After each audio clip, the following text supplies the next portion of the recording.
I tell you what, we were a little late, but everybody, we've got the most people on the beginning than we've had for a while, so everybody loves us. I can't hear you. How about now? I turned that music down a little bit. Much better. There we go. Couldn't hear you. That's all right. You don't have to. We can just do music in the podcast. It'll be fine. We're already having enough stuff going on. We're good to go. Hey, guys, thank you all very much. I know we're a little late. It's a little bit different of a layout of a format here, but we've got it pretty much fixed, I think, so we should be good to go. All right, guys, thank you all for joining us. This is the Lights Out Sports Podcast. It's myself, Mike Valentine. There's my buddy Cheese over there. We are going to be doing a whole lot of stuff, and at the end, we're going to have a guest. Guys, Dan from Bunch of Nuts Podcast. Probably something we should have named this podcast between me and Cheese, Bunch of Nuts.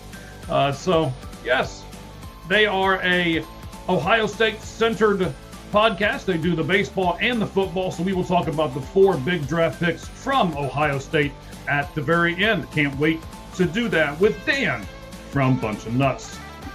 But of course, right now I have to ask the big question. Cheese, how you been? I've been pretty good. Let us know in the comments.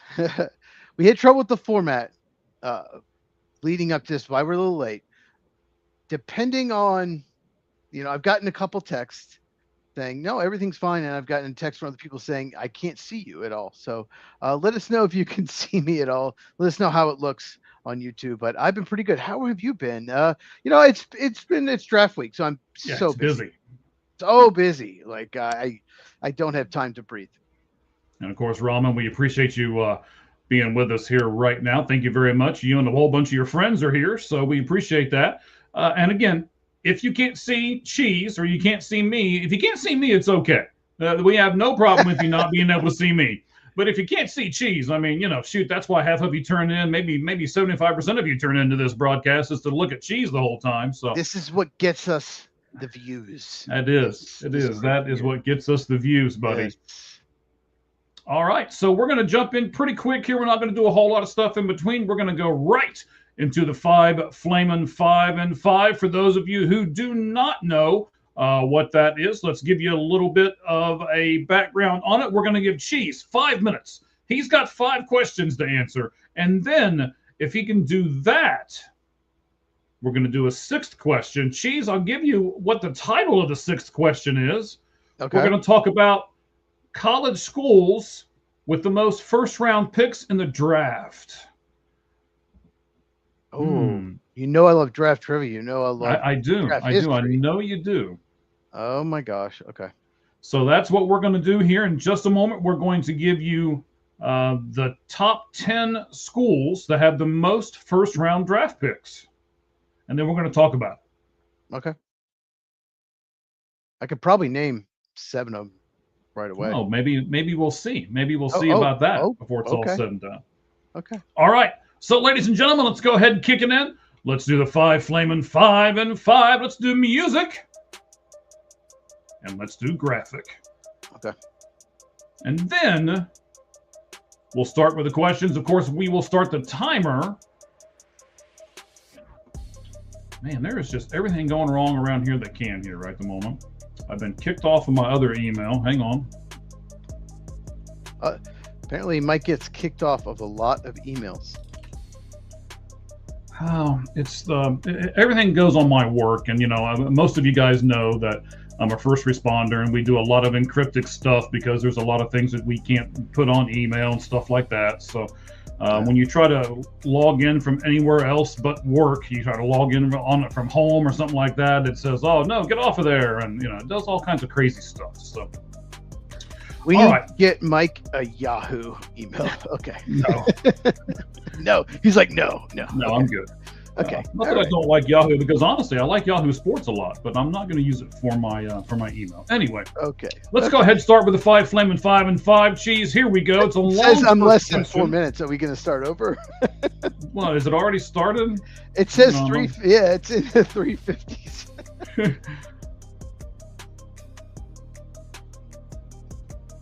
Hold on. There we go. That's not too bad. Okay, well, I still Three have, extra okay, I seconds. lost 3 seconds, but that's okay. I might burst in flames, but I'll give it a shot. It's okay. Okay. Actually, it's not okay. I don't want to see you burst in flames, but here, maybe it just melt you a little bit. Just the one side of your face. Anyway, Harvey question Dent. 1, sir. In the last 5 years, in the 6 major sports, 5 of them have had a team repeat, just in those 5 years. So in college basketball, UConn has repeated in 24 and 25. In college football, Georgia repeated in 21 and 22. In the NHL, Florida in 24 and 25. The Dodgers in MLB in 24 and 25. And of course, Kansas City in the NFL in 22 and 23. Yet, Cheese, the NBA has not. Do you think that's a coincidence? Or is there something that you can point to where you know why they have not had a repeat? Did you get the Harvey Dent reference? No, I don't know who Half, Harvey half Dent the is. face burned. You didn't get the Harvey Dent reference. No. Listen in the comments, so Mike knows who Harvey Dent is. Yeah, Okay. please educate me, guys. Go ahead. So Florida has hockey teams. So Florida, there's a hockey team in Florida. That's awesome. The NBA has not. You're asking an NBA question. Not my area of expertise, but I'll say this. In 2023, the Nuggets won. The Nuggets should have won the last 2. They should be three-peating. That's what we should be talking about. Oh, the Nuggets only won a three-peat. But they had terrible management and had coaching. They did fire both of them. And they had no bench and overworked Jamal Murray and Nikola Jokic. So hopefully they fix it this year. They got new GM, new coach. They have much better bench, much better depth this year, although they've had a couple injuries. I think that's the main reason why. Usually NBA, you have some kind of dynasty, the Warriors or the Heat, or just some team that wins 2 or 3 or 4. Usually you have this super teams, but I think that's the main reason. I think the Nuggets should have been winning all 3, and they just poor management. Okay.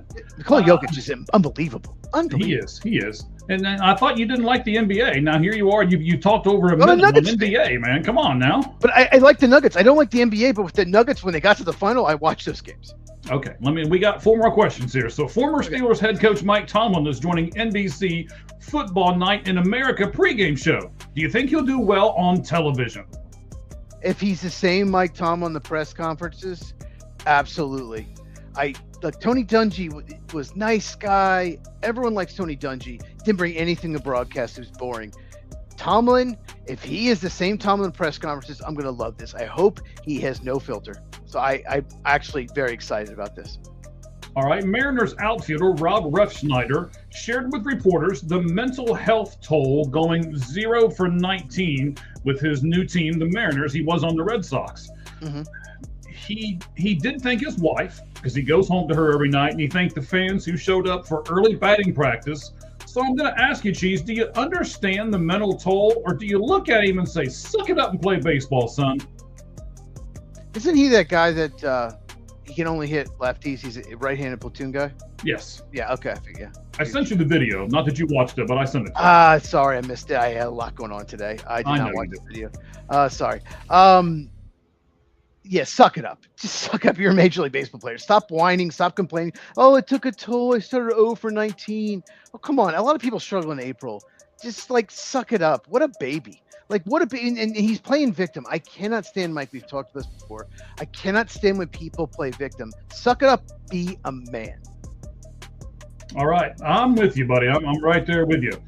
4th question here. If the Cardinals were to select Jeremiah Love at number 3, he would get a 4-year, $50.5 million guaranteed contract, because that's what the draft picks get. Yes. That would be the most guaranteed money in NFL history to a running back. Thoughts? This is not a flaming 5 question. I can talk for 5 minutes about this topic, but I don't have time. The problem is that first-round picks get guaranteed contracts. They shouldn't. I don't like that. I think the first 2, maybe middle of the half the third should be guaranteed. That's the problem, and that could change whether they draft him or not, whether the Titans draft him or not. Do we really want to guarantee a running back's contract, because they take a lot of hits? Phil, 4 years, $50 million. I think he's going to be incredible. I think he's going to be one of the best 5 backs in the NFL when he enters the league. Still not making the most per year, but guaranteed. Yeah, it could hurt his draft stock because do we really want to guarantee a running back?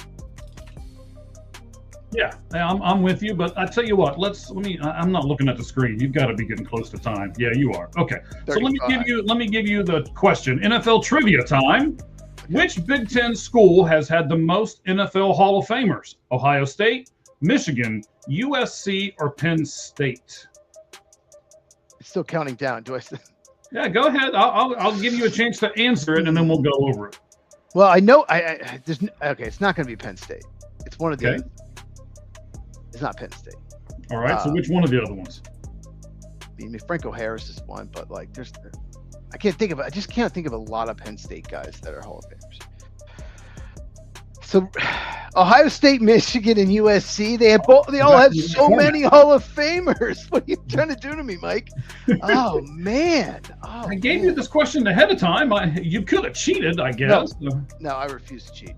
Okay, well, I'm glad you didn't. But yeah, let's stop that music in the background. Go for it, man. Which one? I would never cheat in trivia because it's no fun.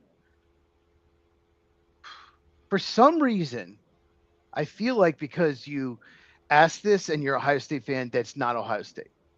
Okay, so your first 2 things are correct. It is not Ohio State, and it is not Penn State. So you've narrowed it down to 2. I'll tell you this much: in 30 years, it might be Ohio State. The way they're going with all these prospects. Ohio State has 9, by the way. Colleges with the most Hall of Fame. Okay. Ohio State has 9. Penn State has 6. Okay. Ohio State is 3 of my top 5 players in the draft. My top 100 releases tomorrow at Football with Cheese on YouTube. Okay. Football with Cheese, CHEZ. Yes, shameless plugs. You knew it was coming. Hey. I think I'm going to go with USC. Down to Michigan and USC. I'll go with USC because you would not ask this because you do not like Michigan, so you wouldn't ask if it's Michigan. So I'm going to say USC. All right, Michigan has 9. So Ohio State has 9. Michigan has 9. Penn State has 6, and USC has 14. So yes, it is USC. Technically, USC has been Big Ten very shortly, but yeah, correct. Recently, but yeah, like Marcus Allen, right? He went to USC. Yes, I think so. Yes. Okay, there's one. Yeah. Yeah, I don't have them all listed. I didn't research. Let us know in the comments who is your favorite USC player. There we go. That's good. I like this. We're getting some good interaction. I'm sure people are going to do it. Now, you said you put yourself out there, buddy, because I have the list. Schools with the most first-round picks in the NFL draft right here in front of me. You said, I can't believe you said it, but I set you up really nice. You're like, oh, I can remember. I can probably name 7 of them.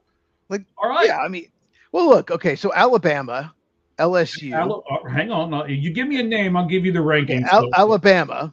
Definitely is 3rd with 74. LSU. LSU is not on the list. Most NFL players, LSU is not on the list. LSU is not on the list. Good thing I said 7, not 9. Right. Wow, they must have really dropped off as a program. Okay, Ohio State. Ohio State is number 1 with 82. Michigan is 1, 2, 3, 4, 5, 6. Number 7 with 47. So you've got 1, 3, and 7 so far. Georgia is there. They are number 8, 1 less than Michigan, 46. There is a team that you should love that also has 46 and is tied for be 8 or 9. Florida. Okay, Florida's there. That's not the hint that I gave you. I know. But that was my next thought. Like, all right, Florida is number 5 with 56. Okay, Tennessee is who you're probably referring to. Well, actually not, but Tennessee is on the list. They are number 10 with 46 as well. Oklahoma is not on the list. Oh my God. Love. Texas has got to be on the list. You should love. First round draft pick. Love. Texas? No. What's the guy's last name? I know, but I just said Notre Dame. You're saying Notre Dame, but Texas isn't on the list. No, Texas is not on the list. See, I didn't even get 7 of 10. Here, let me just give you the 10. All right. So number 1, well, let's start with 10. 10, you got Tennessee at 46. 9, you have Notre Dame, also 46. Georgia with 46. Then Michigan, 47. The one of them you did not name, Florida State at 47. Oh, yeah. Florida has Clemson. 56. Clemson, right? Clemson is not on the list.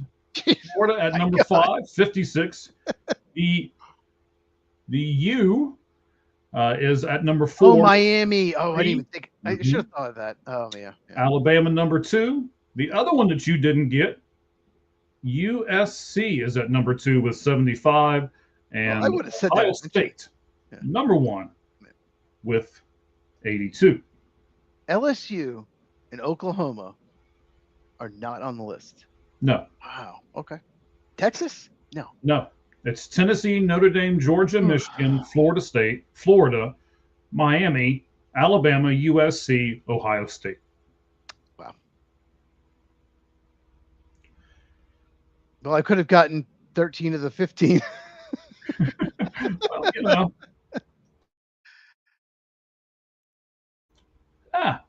You did pretty good, actually. I thought you did pretty good. You got more than I would have gotten. So, yeah, I thought I should have done better. But don't be so hard on yourself. I'm very hard on myself. I should do better. I love trivia, I love college football and draft trivia. I love stuff like that. And you know what? Speaking of some of this kind of stuff, don't be so hard on yourself. Why don't you make it easy for yourself? Why don't you do this? Scan this barcode, everyone. This is Forward Fan. Scan this barcode, takes you to a spot for us to where you can win a $100 credit to Forward Fan. And what Forward Fan is, if you're a fan of a team and you think that team is going to the Super Bowl, or you think that team is going to the World Series, or you think that team is going to the NHL Stanley Cup, then by all means, scan this code, fill out that thing, because you can lock in your price now for tickets in the future. Just for an example, Chicago Cubs tickets. Now, World Series tickets, Cheese, are about $1,500 a pop. And you can lock in, yes, I know, it's crazy, but it's true. Ooh. You can lock in tickets right now for your Chicago Cubs for $160 each. And if you're a Washington Nationals fan and you have really low expectations, you can lock in those tickets for only, you ready? $5 a piece. So lock in your ticket price now. It's a great bargain. I want to be a Nationals fan. No, I don't. I want to be a Nationals fan. I tried to say it. I could not say it. You can't even get it out, right? Okay. If anyone in the comments knows what happened to Matt Shaw, why Scott Kingery is pinch hitting for him, please let us know. In the Cubs-Phillies game, Cubs lead 3-1. No, that's an incredible deal. Like, if you believe in your team, if you like, my team is going to the World Series, you will save so much money by doing it. You will. Believe in your team. I know that the Mariners are not off to a great start. I get it. Tigers, a little disappointing, but come on. Your teams were amazing. Blue Jays, your teams were amazing last year. You were close. So this is such a great deal. I can't believe they're making money, but apparently, maybe they won't make money, but we, the fans, can make money. There you go. As long as the fans are making money, right? Yes. And I want to thank Roger, by the way. Roger came on. I shot him a text message like, hey, I can't, the layout's wrong. We did something wrong here. So he came right on, figured it out, got us in our right layout. And for those of you who are wanting to join, All Gloves Off Sports Media, yeah, they're telling you it's good? Yes, I got good text. It's good. Okay. It looks way better. All right, fantastic. So Roger's the man. He is. And this is what we give you here at All Gloves Off Sports Media. We got a great team. It's not just myself. It's not just Cheese. There's a whole bunch of us here that are working around the clock, trying to get things on and together for all of you. If you are a podcast and you want to join a great sports network team, DM me at All Gloves Off SM on our X account, and we will talk later. All right, buddy. So we're going to jump into our football talk. And we'll let you do your football stuff here. And we're going to do football. Then we're going to do baseball. We're going to do our top 10 a little early because we got our guy Dan from Bunch of Nuts podcast coming in. So he will be on our last segment. Yeah, that's what we should have called this show, Bunch of Nuts. All right. So let's get ready for our NFL music. We'll put the graphic in the background, and then we will get going on 4 Down Territory.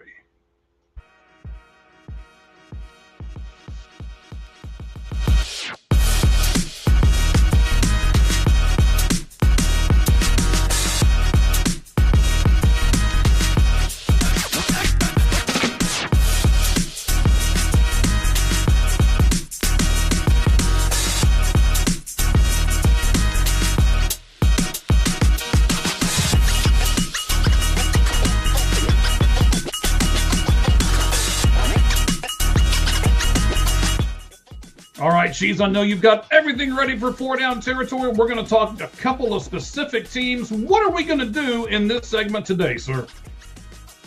So we're going to talk Arizona Cardinals draft scenarios. They pick third in the draft. I think you agree.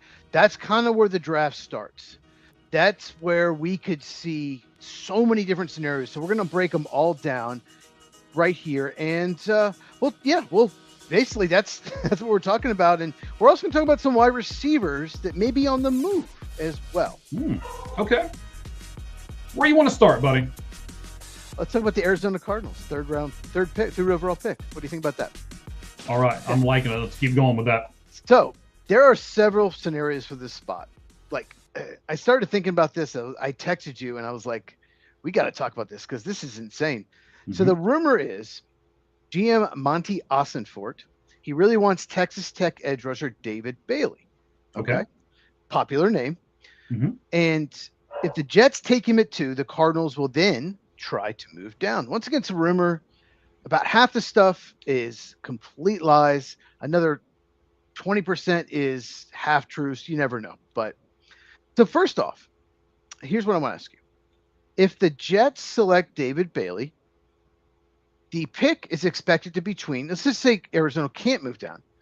The pick is expected between linebacker / edge rusher Alvaro Reese, running back Jeremiah Love, and linebacker Sonny Styles. What I want from you, Mike, as an Arizona Cardinal fan, or at least you claim to be when they're good, I want to know. I haven't claimed to be a fan for a while then, but okay. It's been a while. Hey, I remember when they were in the Super Bowl with Kurt Warner. Okay. Yep. He's got full gray hair now. Rank these 3 players 1 to 3 and where you want them, how bad you want them to be a Cardinal. Once again, Arvell Reese, Jeremiah Love, Sonny Styles. Rank them 1 to 3. Well,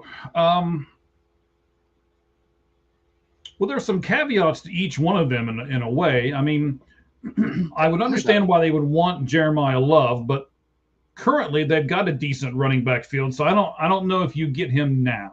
So I'll put him at 3rd. Okay. Sonny Styles and Arvell Reese are like 1 and 1A for me. Oh boy. I like Sonny Styles a lot. I like how he improved over the season. I like the bloodline that he comes from. We'll talk more about that when we get our guy Dan from Bunch of Nuts podcast on here at the end. And Arvell Reese, he worries me a little bit because he's a hybrid guy, right? So he does, like you said, he does the linebacker / edge. And I'm not sure if he would want to just pick one. I think if I'm taking Arvell Reese, I'm making him either do edge or linebacker. I don't particularly like the hybrid part of it. So I'm going to go Sonny Styles, Arvell Reese, Jeremiah Love. Okay. All right. Yeah, we will talk more about Arvell Reese when we get to that segment. I can't wait to talk about him. You mentioned hybrid. So do you think that the Cardinals might be scared off taking Reese because he is a hybrid player? Because they drafted Isaiah Simmons. He was a hybrid linebacker safety, and he was a total bust. Do you think it might scare them off of taking Reese because of that? Yes and no. And I know it's kind of a cop-out, but yes, I think it would scare him off if he's told the Cardinals, yeah, I want to do both. And I think no, if when they had him in for his interview and they spoke to him, because I'm sure this came up in the topic of conversation, he said, I'll do whatever you want me to do. If you draft me, you tell me what you want and I'll do it. If he gave them that answer, I would say no. If he gave them the answer of I want to do both, then I would say yes. It may scare them off. Okay. Yeah. Isaiah Simmons was one of the, do you remember before the draft? I don't know how much draft coverage you watched before they drafted him, but he was supposed to be the safest pick in the draft. He's like, well, if he can't play linebacker, he'll play safety. If he can't play safety, he'll play linebacker. He was supposed to be the safest player in the draft. They took him maybe 8th or 9th overall. And a lot of fan bases that had like 10th, 11th, 12th were so mad. They wanted Isaiah Simmons, and it just did not work out. That guy just has absolutely no instincts whatsoever. None. He cannot read the quarterback at all. Okay. So, next question for you. Before you get to the next question, I'll tell you this. I didn't watch near as much draft coverage as I do now. Somebody on this channel has forced me to watch a whole bunch of draft coverage, even if it's just the stuff on his channel. So yeah, I watch a lot more draft coverage now. I'm a lot more into the draft, and honestly, it's got me a lot more into football, because when you study these guys and when you look at them and you kind of get to know them, I don't want to say personally, but I feel like I know a lot of these guys a lot more than I did in drafts past. So now I'm going to want to follow them and see where they go and all that kind of thing. So I'm into football more because of you, Cheese. Well, thank you. I'm into the draft. One of the reasons is, just the whole building the team. And I also love college and pro. I love both. Mm-hmm. But I'm into it because of Mel. I mean, Mel Kiper Jr., I don't like what he's become. He was awful last year. Like, he was unwatchable. But I got into it because of Mel Kiper Jr. He was the draft.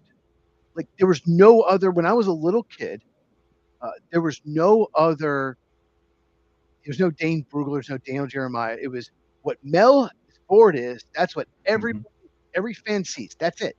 Yep.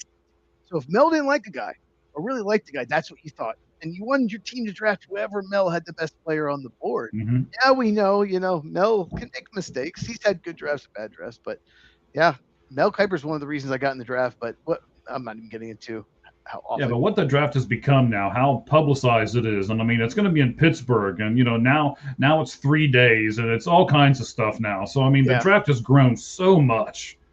I mean, I guess it's good for my channel that it's like spread out, more videos, more views. But I missed the all day Saturday, all day Sunday. I love that format. Start at noon Eastern Sunday, Saturday, first 3 rounds, and then rounds 4 through 7 Sunday. I prefer that, definitely. But it's been like a decade. Reds win. Yeah, they were up 11-2, so I hope they didn't blow it. We were talking about this, Roger. If the Reds start hitting, look out. Look out. Okay. All right. Talking about before the show. So as a Cardinal fan, yes, I'm making you a Cardinal fan. You have to admit it. Okay. The rumor is that they want to move down. Okay. There we go. Yes. They want to move down. David Bailey isn't there. How far would you be willing to move down? Pick 5, pick 9, pick 12. Would you be willing to move down later than that? What is ideal for you? Well, you use the word ideal. I mean, I think ideal is to not move off the 3rd pick if your person that you really want is there. But for me, ideally, I would move down quite a bit. I'd be willing to move down beyond 12 if I can get more picks later. Like, if I can get more picks in the 20 to 50 range, because as you and I have discussed, we just did our draft special on Sunday with our guys from all the different spots that we had up there. We had Wayne, we had Med, we had Clint, and yourself, and we did a great draft with them and a breakdown with them and everything else on the picks. I don't think there's much difference between 20 and 50. There isn't. So if I can give up 3 and I can get 3 picks, let's say, between 20 and 50, then I'm willing to drop down some. Especially in this draft. Maybe not in drafts past, but in this one, I am. I was finalizing my top 100. Will be released tomorrow, I promise. And I was looking at the Bears at 25. Like, I was doing my list, and I think the Bears pick at 25. The Packers pick at 52. Packers don't have a first-round pick. There's very little difference from my 25th player and my 52nd player. Very little difference. And then there's not much difference between 55 and 81, 82. It's crazy. So this is one of those drafts where late first round, we're going to see some surprises because it's going to fill. There's so many players just so similar. So what teams are going to do is take a certain position that's a need that fits their system. And it might be someone like Tre'Davious Stukes, corner Arizona. I could see him going 60. I could see him going 29, 30. Mm-hmm. He's in that group. So Jacob Rodriguez, CJ Allen, linebacker, Rodriguez, Texas Tech, linebacker, Georgia. Consensus board, they're not top. They're 2nd round picks. I think they're going 1st round. I do.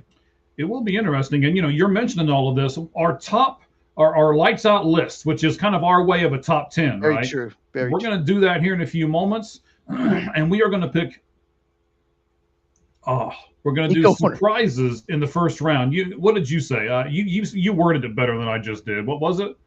Oh, bold predictions. We're going to do Yes. 5 bold predictions each, because if we did 10, it would take forever. Yes. 5 each for our lights out list. And for me, I don't know if you did this. I did each one more bold. Yeah, I did too. The first one's not real bold, but they get really, really bold as it kind of goes into it. So, and then of course, Seer Resisting says draft day has become a religious holiday in the holy calendar of the religion of football. 100%. I remember when this day wasn't much of anything. Well, I'm pretty sure he's a Jets fan. I could be wrong. I think he's a Jets fan. So he has hope. This is his favorite day because we have hope. We might actually draft good players. They never do. But so the draft day is great for the Jets fans. They celebrate because we might actually do something, and they never do. So you're saying there's a chance? Hope he's not a Giants fan. I think he's Jets. But anyway, all right, let's keep this going. By the way, next week we got to talk about Nico Horner. He just homered. We don't have time this week, but we need to talk about what Nico Horner is doing. Pretty insane. Okay. Sal. So, Sal Stewart. Oh my God. Obviously, was going to bring him up a little bit later, but we probably won't have time. Okay. I think ideally you want to stay in the top 5 in this draft because there are drop-offs throughout. But of course, the Giants then would have to move up. And the only way that happens is if they either absolutely love Sonny Styles or Jeremiah Love so much and think the Titans will take one of them. This has not been rumored. I was just speculating. I'm just trying to go over every scenario. You know how my mind works draft time. Yeah. Unfortunately, I do know how your mind works. I like your buddy's comment here too. Yeah. Yeah. Cheese doesn't have an E on the end, but I appreciate it, buddy. So I used to do the same thing all the time. Don't worry about it. Hey, at least you got the Z in there. That's cool. Appreciate that. Yeah, he's a good dude. Yeah, Jets fan. He's so a you're Jets telling fan. Me how you spelled cheese right there on your little circle is how it's supposed to be spelled? At Football with Cheese on YouTube. Yeah, he's a Jets fan, so this is their time. The free agency and draft. This is the only time they might shine. You know, they might get an A- from Mel. You know this. But once the season starts, you're like, oh, okay, yeah, we'll stop talking about football. Okay. So the Giants pick 5. I don't think they're going to move up. I think it's not possible. Well, I think it's possible, but unlikely. Would you take, if they moved up, the 5th pick and the pick 37 in the second round to move down from 3 to 5? Yes. Yeah, I mean, that's a no-brainer, I think. Yeah, I think that's what it would take. I don't think the Cardinals would take a 3rd to move down. We got one more. Oh, hang on. I'm sorry. I was looking at another page. So did you know the Jets turned down a trade offer for Jerry Jeudy because the Madden score was too low? Did you know that Brick Johnson, Woody Johnson's grandson, 17-year-old, was involved in decision-making or influencing decision-making? That is what he means by this. He wants a new owner because this is like not – I'm not making this up. This is not rumors. This is reported stuff. Pretty crazy. Yeah, but unless he lives in New York. I mean, even if he lives in New York, switch to the Giants, for God's sake. I mean – He does live in New York. Okay. I tell him to get out of New York. It's way too expensive. I've been telling him to come south. Okay. Now, let's say the Cardinals move down to 9 because the rumor is that Chiefs want to move up. Okay. But let's also assume, because I think this is, very likely, that Sonny Styles, Jeremiah Love, Marvel Reese, and even Caleb Downs are gone. If all those players are off the board, who would the Cardinals be targeting at 9, do you think? Oh, so give me the who's off the board? So Sonny Styles, yeah, I know it's brutal. Jeremiah Love, okay, Caleb Downs, and Arvell Reese. None of them fall to 9. So they move down to 9. They get a big haul from the Chiefs, but they still have to make the 9th pick. Oh my God, the Cubs are just killing it. So you're at 9. Who are you targeting? Who is the Arizona Cardinals pick? Do they go tackle, right tackle, like a Spencer Fano? Who are they going there? What do you think? Oh, see, this is why when your earlier question was, will you be willing to move way down? Yes, this is why. Because Okay. once you get to this point in the draft, you're just like, man, I don't know who I'm going to pick. And let me give you, I mean, they've got McBride. What if they went out and got, oh, I just lost his name. Trey McBride's one of the best tight ends in the game. Correct. Monster But season. what if they doubled down and got the Oregon tight Kenyon end? Sadiq. Yes. Are you trying to do Rob Gronkowski, Aaron Hernandez? Are you trying to duplicate that? Because that's what it sounds like. It worked. It worked until one became a murderer. Well, yes, but you're hoping you got some they don't have the character flaws of the one, so yes. That would be insane. By the way, did you hear what the Patriots are doing? We'll talk about this for 30 seconds. If you bring an Aaron Hernandez jersey to, I believe it's just the first game, they will let you trade that jersey in for any other jersey in the shop, in the NFL shop inside the stadium, because they want to get rid of Aaron Hernandez jerseys out there that bad. I really don't want to get into the Patriots. I don't like the organization. Okay. I didn't want to bring it up during our thing because Wayne's a Patriot fan, but there's so many controversies, so many cheating, so many. Their owner has done something disgusting. I don't even want to talk about it, but I absolutely despise the Patriots. I always Okay. have. But All yeah, right, so anyway, Google it, everyone. Yeah, after the show, you can Google it. There we go. Google what Robert Kraft did, and the NFL just didn't. Yeah, they didn't make him. Ignored it, basically. You can't let someone like that own a team. They should have taken the team from him or made him sell it. Like the Clippers owner made some racist comments which were just awful, but then they said you can't own a team anymore. But Robert Kraft did something so much worse. So, okay. Now, where were you? Oh, okay. Here's my question for you. So they say they trade with the Chiefs. So if they do, the Cardinals are going to get at the very least, the 29th pick this year, which the Chiefs own, Okay. in a trade with the Rams, or they get the Chiefs' first round pick next year. One of those will be part of the package, obviously. So which one would you rather have? Would you rather get a player in the building right away, pick 29 in a weaker draft, or would you rather get the Chiefs' first round pick next year, not knowing where it is, in a much stronger draft? This is a great question, buddy. Um, Tough. it is. This is a little tough. I mean, you're right. It's a stronger draft next year, but you don't know where it's going to be. The Chiefs were 6-11, and Oh, Chuck. uh, so the Chiefs were 6-11. If they trade up, I assume they're going to trade up, and they think they can do better than 6-11. But cheese, they're not going to have Mahomes for the first few games, right? Mm-hmm. So they'll be going with Fields. Probably at least the first 4 games, at least maybe half the year. He tore his ACL. Yeah. Mm-hmm. You know what? I want their first round pick next year because of that stat right there. I think they'll do better, but I don't think they're going to be like picking 20 or below. They'll be picking somewhere between 10 and 20. And in a stronger draft, I want 10 and 20 than the 29th pick this year. Yeah, who would you? Okay, so 29. Who would you get? Like Chase Bissonis, guard, Texas A&M. I like him. He should be a solid starter. He should be good. Mm-hmm. They could use a guard, a right guard.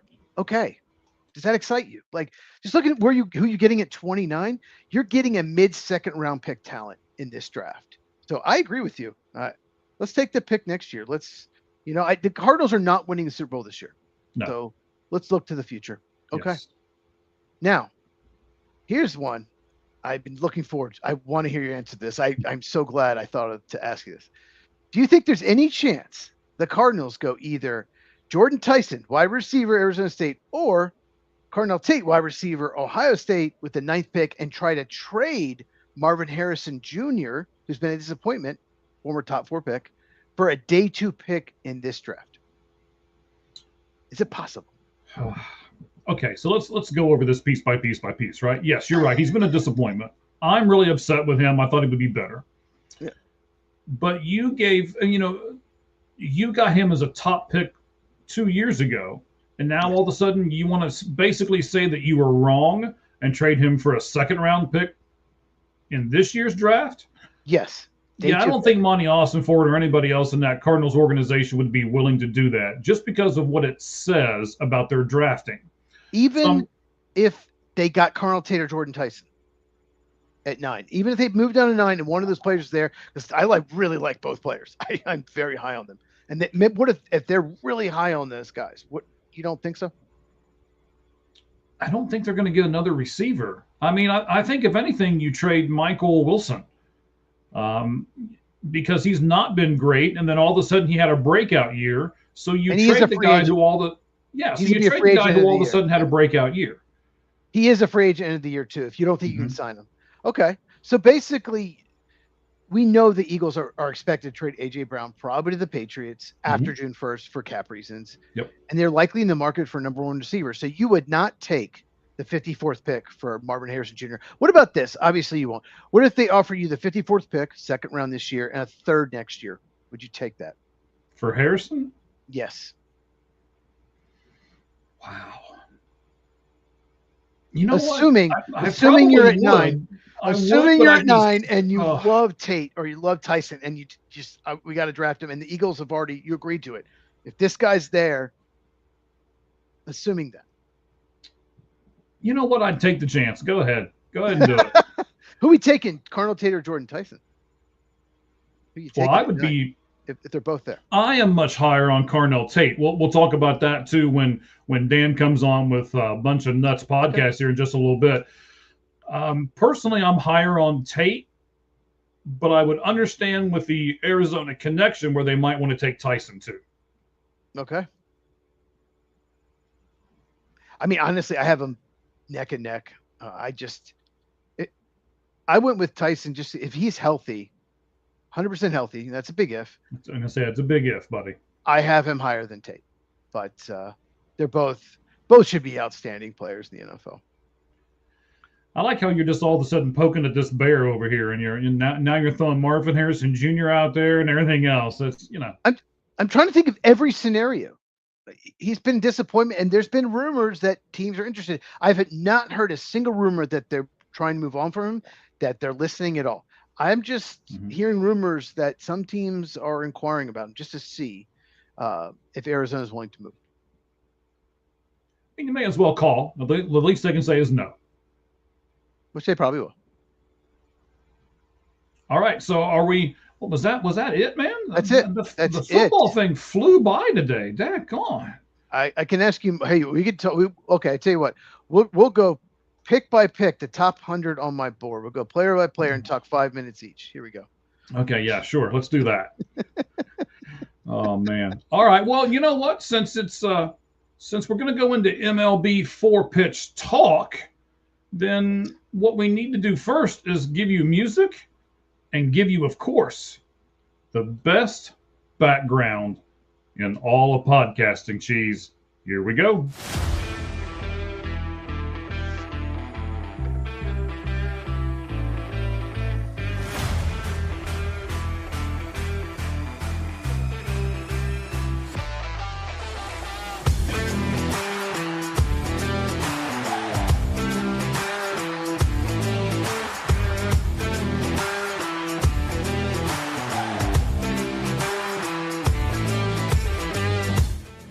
All right, buddy, there it is. What we all call the best background in all of podcasting. What more could you want? A huge baseball, flames. I mean, come on now. You can't get any better than that. It is so cool. It is pretty neat, actually. So we're going to talk about payrolls and the records in MLB. We're going to look at who is the best division in National Football, in Major League Baseball. Then we're going to talk about the San Diego Padres before we go into our lights out list. And then we get Dan on here from Bunch of Nuts podcast. So let's get into this, bud. Okay. Here are the payrolls and the records for those top 5 teams, not including today's games. All right. This is their records as of yesterday. So the Dodgers, $415 million, their record's 16-6. The Mets are second with $381 million. Their record is 7-15. The Yankees are next.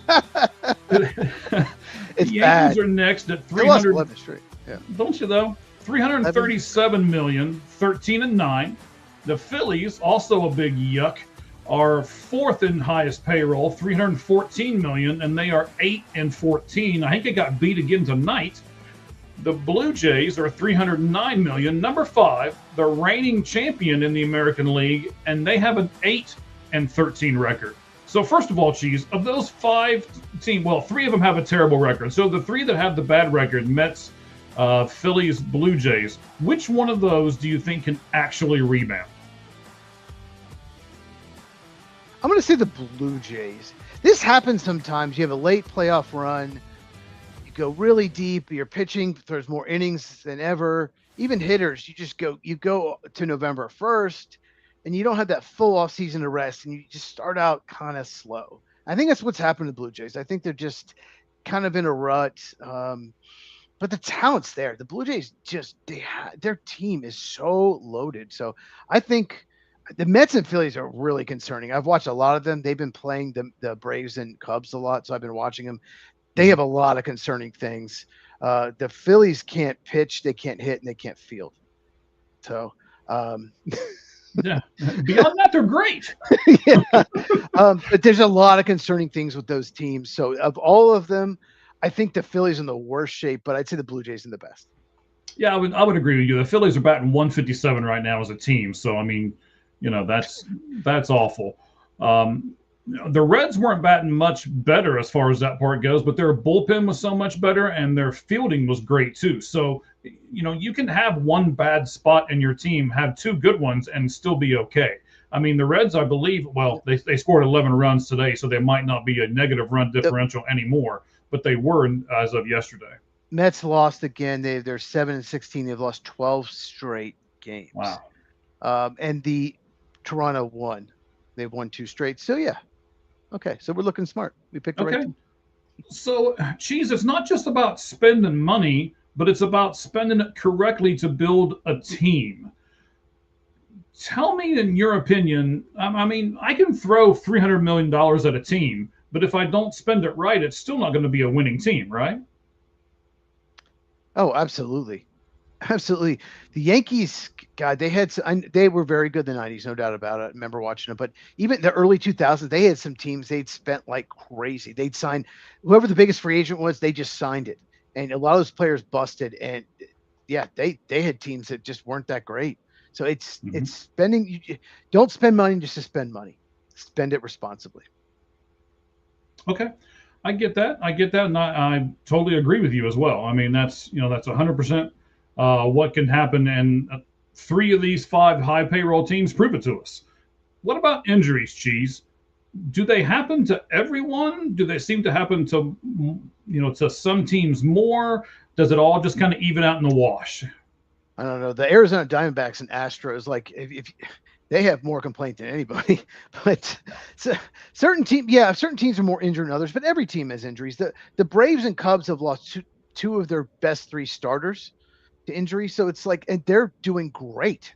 So every team has injuries.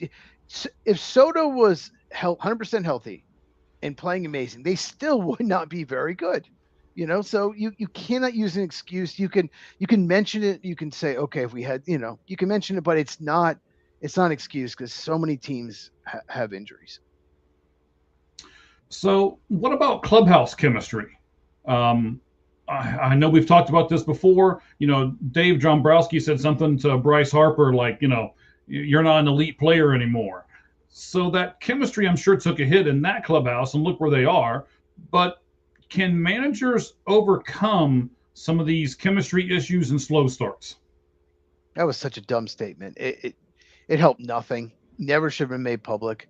Harper obviously isn't the same player he used to be. He's still a very good player. So dumb, but yeah, it's very possible. It's very possible. They're down 6-3 in the 8th of the Cubs right now. It's possible. Here's the problem with the Phillies. After Harpo, Trey Turner, and what's his name? Left-handed slugger DH. Why former Cub. Why am I blanking on him? Oh, Schwarber? Yeah, Kyle Schwarber. After that, no one in the lineup, it scares me at all. They don't have a single threat from 4 through 9. No. Real Mutu is an average hitter for a catcher at this point in his career.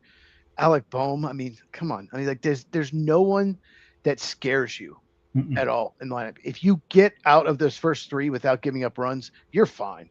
I think that's a huge problem for the Phillies. So they have to pitch well. And on paper they look like they should pitch amazing.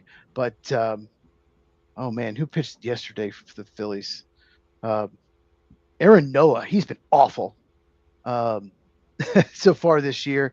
Yeah. And what's his name? Zach Wheeler has not pitched yet. He's injured.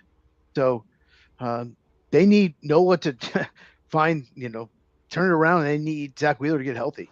They need to pitch well if they're going to have any success this Yeah. All right, Chiefs, let's go to a specific division here. This is question 2 of 3 in our MLB 4-pitch talk. Then we'll do our lights out list quickly. And then we've already got our buddy Dan here from Bunch of Nuts. I can see him in the queue over here. We'll pull him up here in just a moment too, and we will talk Ohio State. So, Cheese, is the best division in baseball the National League Central? Yes. Wow, that was every quick. single team is at least 3 games over 500. Mm-hmm. Every single team has something special about them. Every single team has done something super well this year. So Pittsburgh has all this young pitching. The Cubs have been scoring runs like crazy. The Reds pitching, the Reds bullpen, just you can't score runs on the Reds. Like every team has something going for it. Cardinals have overachieved. I think the Cardinals are still going to be last place. I think they've overachieved, but still they have looked better than expected.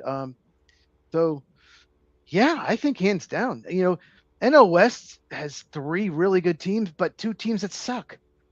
But the 3 good teams are very good, but they don't have. They might have a better top 3 than the Central, but they have the Rockies and the Giants. All right, so you're right. You said it earlier. They're doing it in different ways. Pittsburgh's doing it with their young pitching. The Cubs are doing it with hitting because they have a plus 30 run differential. The Reds are doing it with the best bullpen ERA in the sport at 2.31. So, Cheese, of those 3, which of those do you think is the most sustainable long term? Sustainable? Mm-hmm.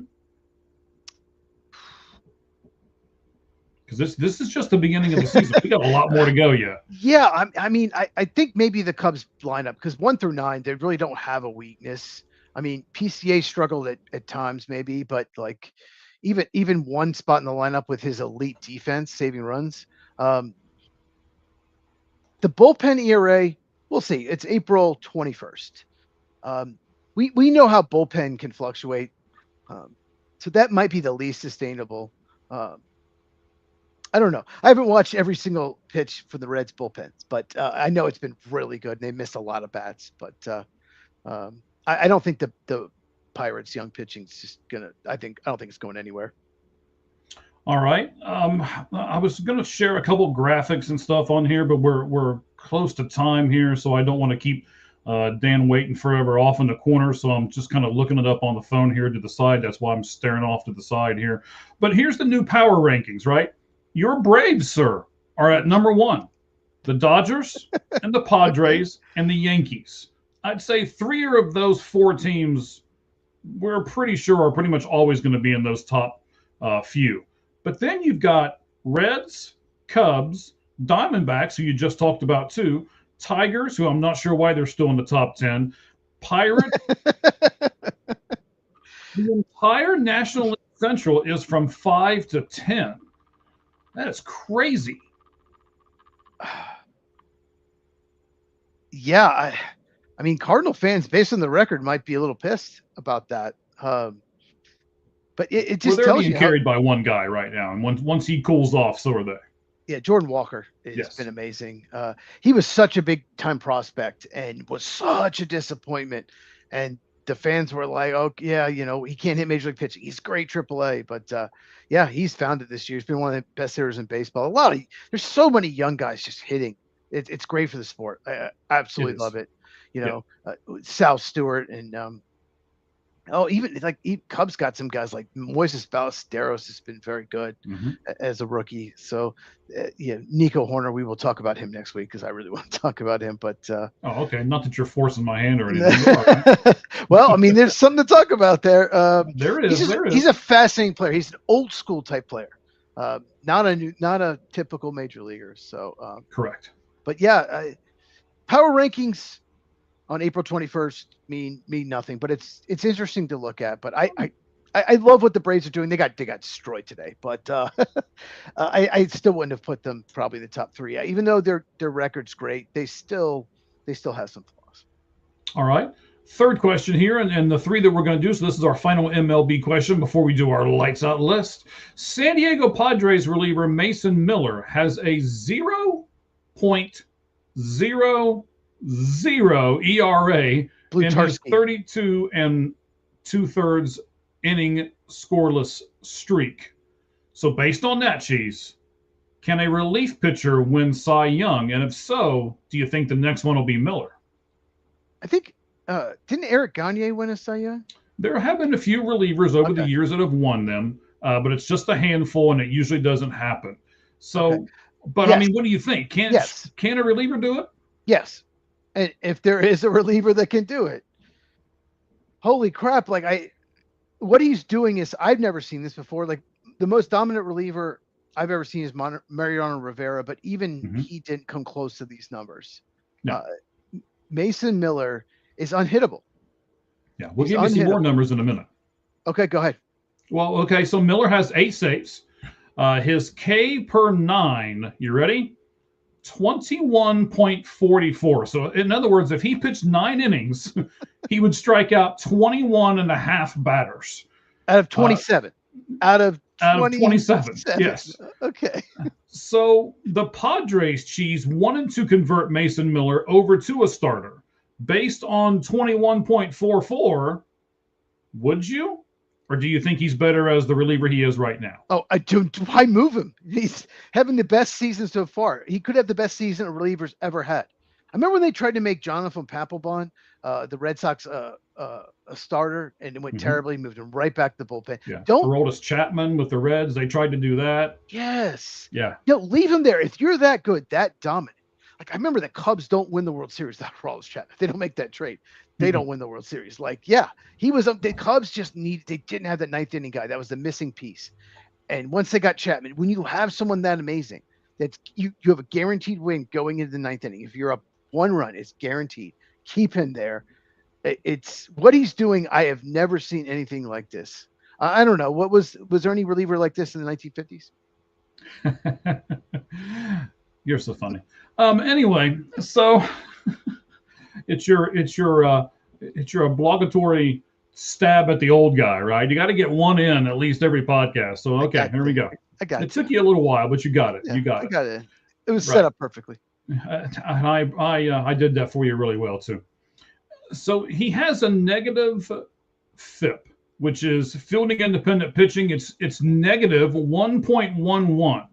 So, Cheese, I'm going to explain fielding independent pitching for a moment, then I'll ask you a question about it. Okay. So, fielding independent pitching is an advanced metric that measures a pitcher's effectiveness based solely on outcomes that they can control, like strikeouts, walks, hit by pitch, and home runs. Those are the 4 things that it takes into account. It doesn't take things like, a miscue on defense, or an error, or a pass ball, or something like that on the catcher. It doesn't take any of that into effect. So, Cheese, do you like the traditional stats of like ERA and things like that? Or do you like something a little more advanced, like fielding independent pitching? I don't know much about FIP as you do. Is it park adjusted as well, like ballpark? Do you know? It's not necessarily ballpark adjusted. That's another stat that we can get into later. Okay. But this just simply looks at, how many strikeouts, how many walks did he hit a pitcher, and how many home runs has he given up? And they take those 4 components together, and it's like fielding independent. That's why the word independent is in there. Luck. So it's the independent things that only the pitcher can control. So ERA, there's some luck involved, and this is trying to take away the luck.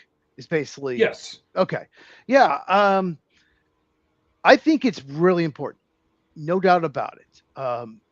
But you can't dismiss ERA. I think you have to look at both. Maybe even divide them, put them together, divide by two. I'll just say this: I remember in his prime, Kyle Hendricks would always his ERA with the Cubs was always a run lower than his FIP, field independent pitching, always, because he knew how to pitch. He knew how to get people out. I think that's really important. If a guy always beats his field independent pitching, then I think that's important. But there's other guys you could. Okay, I'll give you an example. You could have a year where your ERA is 2 something, and your field independent pitching is 3 something, and the next year, maybe you're a bullpen pitcher, your ERA is 4 something, and your field independent pitching is the same. You know, so it's a good tool to show. Maybe this guy didn't have a down year. Maybe he hit some bad luck. You know, maybe his defense wasn't good enough behind him. So so you absolutely should look at that. I think it's a better tool to see how good a pitcher's doing year in, year out than maybe ERA. But you cannot dismiss ERA, if that makes any sense. Yeah, ERA, earn run average, of course. But I think what's happened here, Cheese, this is just my own personal opinion, right? So a lot of GMs, a lot of front office people have got all these new stats that they look at.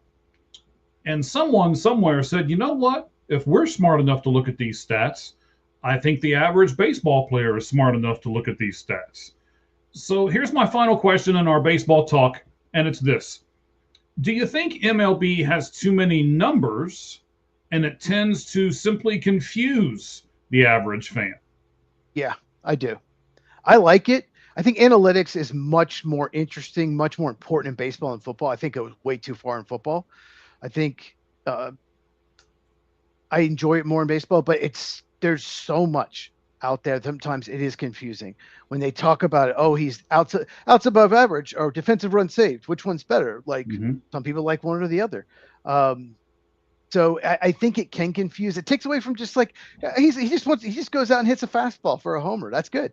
Like what happened to that? Like, just go out there and slug a homer for us. So go out there and slap a single the other way instead of just, you don't have to hit it hard to do that. Just maybe go for a bunt base hit, little things like that, old school. It takes away from it from a little bit. So, so for the average fan, casual fan, for sure, I think it takes away. I just remember watching baseball as a kid and just liking certain players because, they produced and not worrying about weak contact a pitcher got, not worrying about the range on defense, worrying about, barrel rate, stuff like that. You didn't think about that. You just liked the players because they produced. Right. I get that too. Hey, so for those of you who are big baseball fans, and maybe you're a big card collector, I'm a huge card collector. You can kind of see some of them over my shoulder. That's not even a tenth of what I've got in this room, but I'm a huge card collector. And if that's you as well, go over to either the Red Hot Reds podcast or Minor League Mondays, 2 podcasts that our guys Ricky and Roger are doing that are associated with the Cincinnati Reds. And you can find out how to get a numbered, autographed Reds minor league card for absolutely nothing. It has been donated to us by @Hit Machine Cards on X. Of course, you'll know them by the Hit Machine, but he is @Hit Machine Cards over on X. Go over to one of those 2 sites. The instructions are there for all you have to do. It's really simple. It costs you nothing, and you might get a great numbered, autographed minor league Reds player who may soon become Sal Stewart before it's all said and done. So then you've got a gem on your hands. So great giveaway that we've got. We appreciate everything that's going on there between the Red Hot Reds and the Hit Machine. All right, guys, we're doing a lot of different stuff with the giveaways. We're doing all those things. I also want to do this real fast because I want to promote them. We did this on Sunday. It's a 9-second little cut. Let me do the 9-second cut. We'll come right back, and Cheese and I will talk about both of them. They're new, they're coming soon, and we can't wait.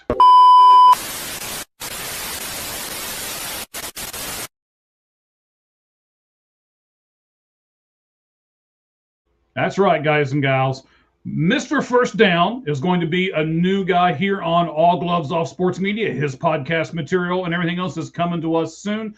And Cheap Pop Society, a new wrestling program that is going to be coming on with All Gloves Off Sports Media as well. I've got like 3 or 4 more people that I'm going to talk to between now and the next podcast that we're doing on Tuesday. And we'll cross our fingers and we'll hope to be able to give you some announcements soon of other podcasts that are now going to join our network so that you can stop in just right here and get everything you need from a bunch of different places in one stop. Cheese, I know you like Mr. First Down as well. I don't think you've met the guys from Cheap Pop yet, but we'll get there. I have not. Yeah, Mr. First Down. I actually did a video today on my channel at Football with Cheese on YouTube, where I did the 2-round mock draft for the AFC South. I haven't heard from him yet, so I want to see what he has to say about his Titans, because they, made 2 picks for them. So I did not go Jeremiah Love.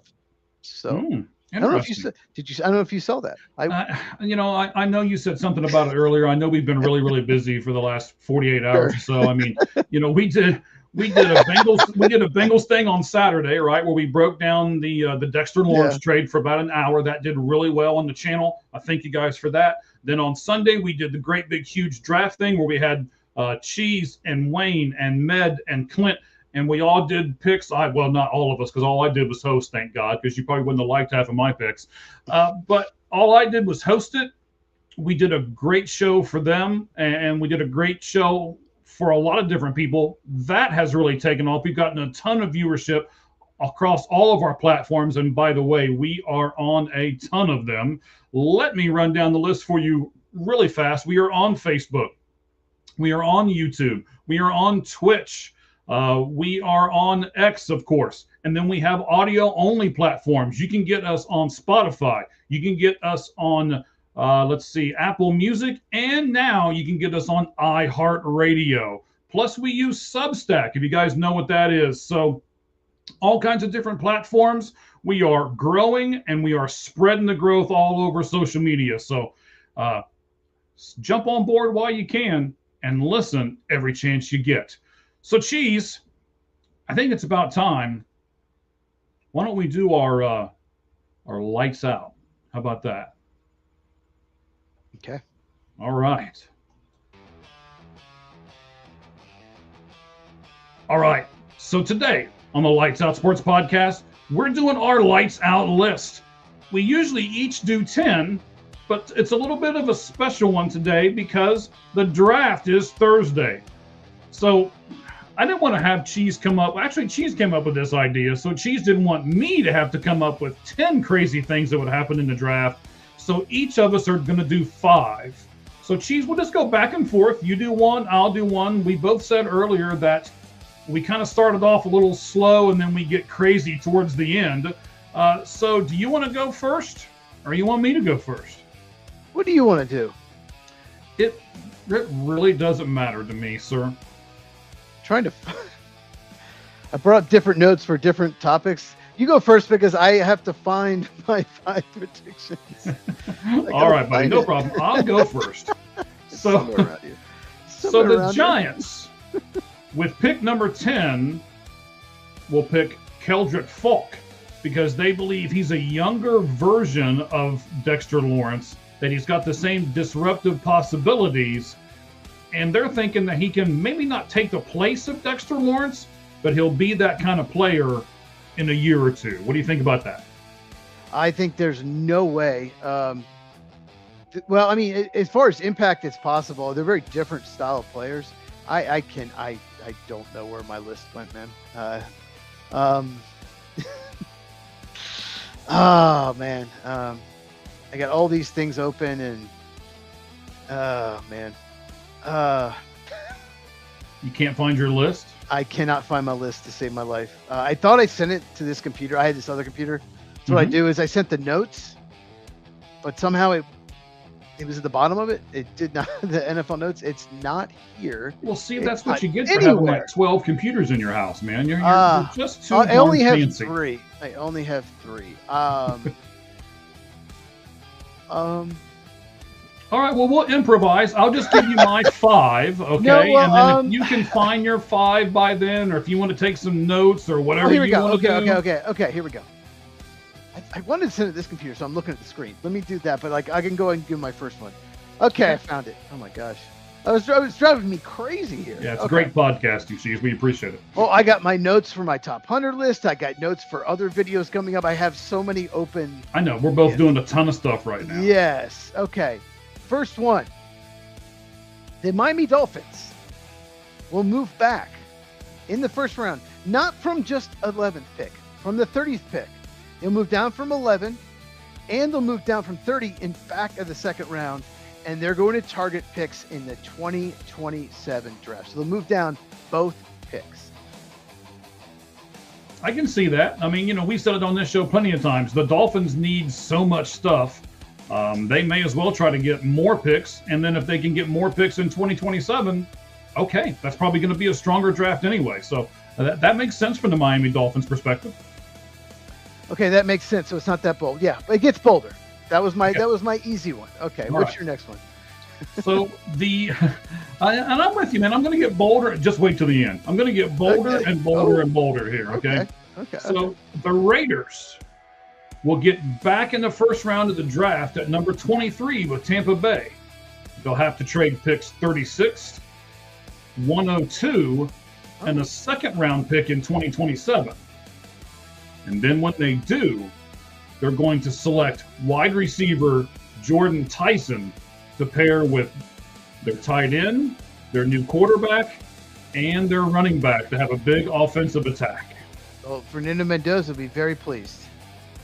Okay. They were supposed to have the 14th pick in the Max Crosby trade, but the Ravens just, changed their mind.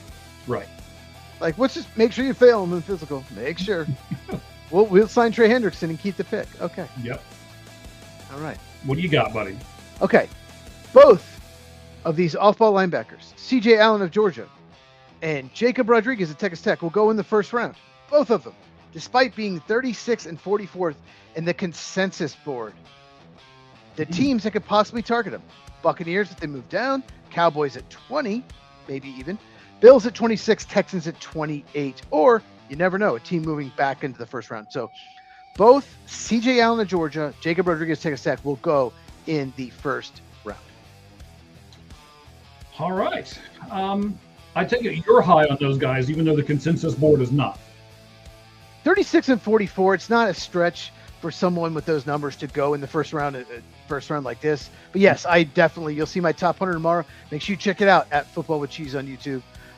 Yes, I am much higher on both of them than consensus. They're studs. Right. They are turnover forcing machines. That's a good thing to be in the National Football League. Yes. So I'm going to tell you, Cheese over here plugging his stuff. You know what? I'm gonna hang on. I'm gonna plug my stuff, and I'm gonna do a picture. You ready? Oh, cool. Yeah, as soon as I can find the picture. There it is. This is my new short form podcast. It's called The Sports Pulpit. You'll see it come out tomorrow, and then one the following day, and one the following day. And of course, when I do that, I have to go through and no, I don't want that one. I want this one. There we go.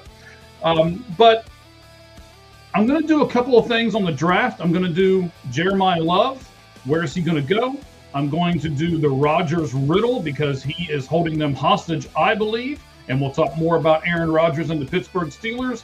And then the third one that I'm going to do is, do the Pittsburgh Steelers have to do something crazy because the draft is in Pittsburgh? Just happens to set up my third bold prediction. Well, what a mess. They don't even know their quarterback is going to the draft. They host it. They have no idea. Can you imagine if he retires? What are they going to do? Will Howard. Yeah. Will Howard, starting quarterback, Pittsburgh Steelers. No. Because with pick number 21, the Pittsburgh Steelers are going to select Ty Carson Simpson. Wow. That's your prediction. That's bold. That's bold. Do you remember when they took they didn't take Malik Willis, but the rumor was they're taking Malik Willis. They're going to take him. And they went with the Pitt guy. Oh my God. Well, I'm having trouble with names tonight. You're Because tired. I get it. because he had so much more experience. They want a guy to play right away, so they didn't take Malik Willis, and they took 2022. He's bounced around the league. Okay, hold on. It's going to make you crazy until you get it, isn't it? Kenny Pickett. Okay, Kenny Okay. Pickett. They're like, oh, they want some experience. He can play right away. He was terrible. Now Malik Willis. He was a Pittsburgh guy, too. Right. Malik Willis should have sat for 2 years. Titans played him right away, which is so dumb. But now he's a starter in Miami. But anyway.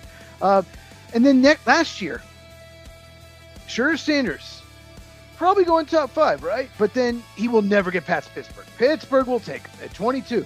Pittsburgh will for sure take him. That's a farthest he fall. We heard that. Oh, yeah. Mm-hmm.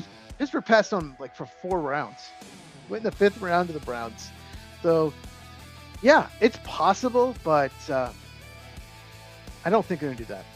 Even if they think he's going to retire. But it's possible. This is bold predictions. So Yes. Bold. Okay. Bold is the key word in the sentence. Bold. What do you got for your number 3 bold prediction, sir? We're getting bolder. Caden Proctor, offensive tackle at Alabama, will be drafted ahead of Francis Maui Noah. Ooh. Maui Noah is 6 on the consensus board. Caden Proctor is 19. Would you draft Proctor before Maui Noah? Depends. Do I need a right guard? No, I'm taking Maui Noah. If I need a tackle guard, a guard that can maybe, play tackle. I just don't think Maui Noah's a tackle. I don't think he's a tackle at all. I just don't think. I think he'd be a great guard. It depends on what you need. Cubs win. So Phillies lose again, like 10 of 12. It depends. Like, do I get the Caden Proctor that finished the season? Do I get the one that played early in the year? The one that was 365, 370? Do I get the one that's going to stay under 350? I don't know. But if I get the guy that's going to stay in shape, keep his weight down under 350, I'd take Proctor. If not, I'd take Maui Noah. But I just have a feeling there's always someone that you fall in love with what he could be and he gets overdrafted. I think that might be Caden Proctor. Yeah, I mean, we can talk about that for a second. When we did our draft on Sunday, which, by the way, if you guys haven't seen it, it's very entertaining. Stop by, take a look at that. It's our draft special. It's up on our YouTube channel right now, which is at, it's not at because it's YouTube, but it's All Gloves Off. Daggone it! See, you're making me do it. Yeah, sports media. All Gloves Off Sports Media on X. All Gloves Off SM. Yes. Correct. So take a look at it. There was a guy who fell that we didn't think was going to fall, and there were 2 or 3 people who were picked a little earlier than we thought. So it just kind of depends on who's picking, what team it is, what their needs are, and that's why we love the NFL draft.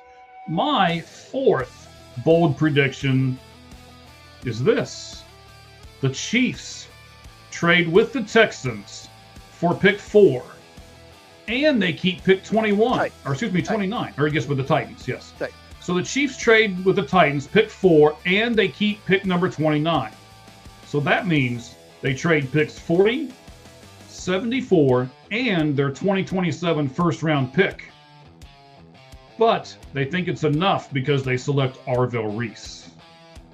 So Arvell Reese falls to 4 in this scenario. That's the bold part, I think, more than anything, not the trade. Reese is still there at 4. So Arizona has passed on Oliver Reese. The Jets have passed on him. Okay. Well, who went 1? Who went 2 and 3 there? In your bold prediction. Moving on. Okay. Anyway. Okay. My number 4 is, we did the mock draft. It was a lot of fun. I think we were as accurate as most mock drafts out there. The one thing I think we didn't do great is, it's just maybe the way the board fell, is we didn't draft enough offensive linemen. Blake Miller wasn't drafted. Caden Proctor fell to 31. I think so many offensive linemen are going in the first round. In fact, I think at least 10 offensive linemen will be among the first 32 picks in the draft. Yes, that is right. Ooh. Which means 10. I'm going to give you 11 names. Okay, yes. 10 of these 11 will be picked in the first round. Okay, go ahead. I think most of them are obvious, right? Francis Maui Noah, Spencer Fano, Monroe Freeland, Caden Proctor, Blake Miller, Caleb Lomu, Max Ianacher. Okay, that's 7, right? Mm-hmm. Those wouldn't surprise anyone. Venga Ioane, 8. Okay, those make sense. Then we'll go Chase Basantis, guard Texas A&M, and one of these two, Emmanuel Pregnon, guard Oregon, or Kalen Rutledge, guard Georgia Tech. So 10 of those 11 guys will go in the first round because offensive linemen get overdrafted. Well, I will certainly agree with you that offensive linemen get overdrafted, but and especially in this draft because there's not a whole lot of studs. So you're like, okay, I need offense. I mean, I think almost every team needs offensive linemen, right? So it's like a safe pick. I made a list. I think 17 teams have to get a starter on the offensive line. I think 19 should definitely. I think 21 did probably draft an offensive lineman with one of their first 3 picks. So that's great you asked that question. I had it ready. Chase Basantis, by the way, is 40th on the consensus board. Manuel Pregnon is 43. Kalen Rutledge is 51.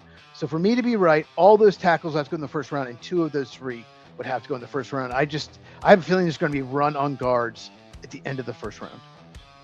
All right. So we got one each of us left, and then we'll be going into our buddy Dan from Bunch of Nuts podcast here. We'll talk about first Sonny Styles, then Arvell Reese, Carnell Tate, and Caleb Downs. So we'll get to all of that here in just a second. But first, let me give you this one.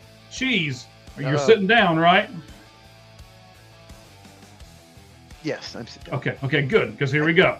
Okay. The New York Football Giants, who already have picks 5 and 10, will trade picks 37, 105, 145, next year's first round pick, and Cam Skattebo to the Arizona Cardinals for the 3rd overall pick.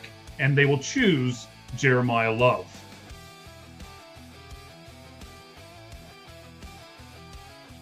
My screen isn't frozen, sorry. Wow, that's bold. Oh man. So would you do that if you're a would you take that if you're Monty absolutely. Osborne? So you give up the 3rd pick, you get the next pick you make in the draft is 37. You will not pick again until 37. Yes, but again, as I discussed, I kind of set this up for what I said earlier. I mean, I think there's a lot of good. There's not a lot of difference in first round, second round, third round. So, yeah, I'm good with that. Plus, you get Cam Skattebo, who has the Arizona connection, which I think the Cardinals fans would just go crazy about. You'd sell Cam Skattebo jerseys off the shelves for the first 6 months after they make this. Plus, he's and really then they good. get a first round pick next year. Plus, Cam Skattebo is healthy. He stops trying to hurt himself, running with his head down. Right. Plus, he's really good. He's a really good player. Yeah, that's bold. I could see them move. I think they would have to get the 5th or the 10th pick in some kind of trade. I could see them getting Skattebo and some picks, but obviously that would probably work as far as value. But I think Arizona would want to at least get 5 or 10. But wow, that's bold. Okay, I'm going to get kind of crazy here too. You ready? Okay, let's do it. I like it. Green Bay Packers. Don't pick until 52. Are you aware, Mike? Yes, they I am. They have no first round pick for Micah Parsons. They don't have one next year, too. They will trade back into the first round. Okay? They will use Jaden Reed, wide receiver. Okay? Because they have Christian Watson, Matthew Golden, Tucker Kraft. So they're going to trade Jaden Reed, wide receiver, pick 52. Their 3rd and 4th picks next year. Move up to the late first round and select Max Ianacher, offensive tackle, Arizona State, because they don't really believe in Jordan Morgan. He'll sit for a year, and then when Jordan Morgan obviously crash and burns because he's terrible, he will take over as left tackle next year, and he will be their franchise left tackle. And yes,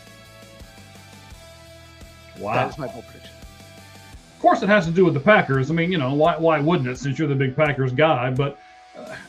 There's part of that really makes sense. I know they don't like that particular player, their tackle that they've got right now. I know you are really high on Max, Yes. So am I, actually. Top I'm 15 not on my board. cool. Wow. Top 15. I have only 2 offensive line in my top 15. I have a bunch in the like 16 to 30 range. He's one of 2 offensive line in my top 15. And what? So you can get all of those offensive rankings, right? The top 100.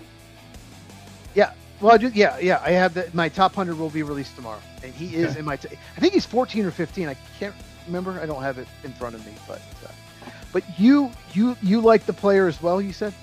I do. I like Max a lot. I think, for me, he's higher than a lot of other people put him at.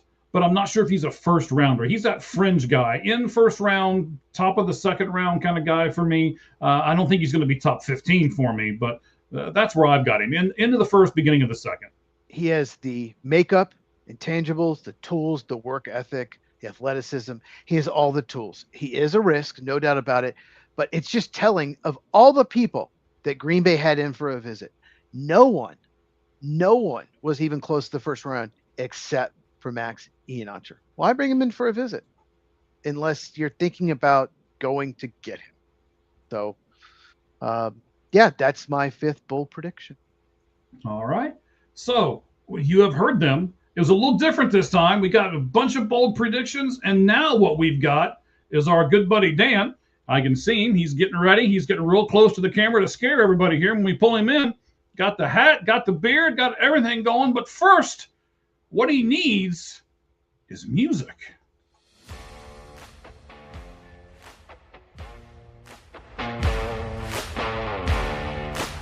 Like, I will be right back.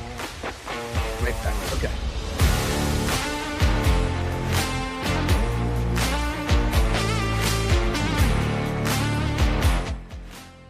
All right, everybody, we're going to bring him up. This is Dan. How you doing, buddy? Good. This is quite the show you guys got here, quite the production. Well, thank you. Appreciate that. I'm not sure if it's quite the production or not, but, we'll get there eventually. I'm excited to be on, though. Thank you for having me. Of course. Yeah, move the background there, get it off the baseball stuff, because we are going to talk college football. In fact, you know what? Let's put our college football graphic on in back of us. We haven't had this one up for a little bit, so here we go. There we go. All right, so we got this all set up, man. Dan, I know you are with Bunch of Nuts podcast. Tell us about the podcast and where people can get it, buddy. Yeah, we're primarily on X. We've also been an Apple and Spotify show for the whole entirety of our show. We've expanded to YouTube. YouTube is not our bread and butter. I mean, like I said, we post all our videos and content, but mainly on X. But if we're more an audio podcast, but we do a video component. But unfortunately, me and Cass are not, supermodels. So I think it's just better to hear our thoughts than see our faces at times. So that's why we kind of go that way. But it's an honor to be on StreamYard. We were on this last time with Danny Boy Kane for the Ohio State Miami preview. So it's good to be back on StreamYard. Great platform, and I'm excited to talk some NFL draft, man. All right, so am I, man. I tell you what, we're going to do a whole lot of this here. We're going to break down each one of these guys that are going to be in the draft, because myself and Cheese both think that there's a good possibility that all 4 of these Ohio State guys go in the top 10. Do you think that's a possibility? I think it's a possibility. I think, unfortunately, a team is going to overthink it, and I think we'll get 3 out of the 4. But I'm rooting for 4. But I think we're gonna get 3. Unfortunately, I think someone's gonna overthink it. Right. So right there, we got Cheese back with us here, and that's the reason why we do the video component is only because of Cheese, man. I mean, look at that. Look at that hair. Come on now. All right. So we're gonna start, ladies and gentlemen, with Sonny Styles.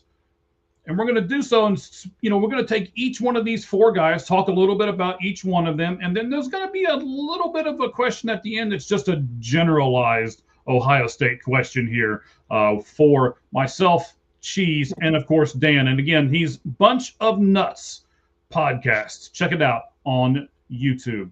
So, starting with Sonny Styles, because I think he's the most intriguing of these Ohio State products.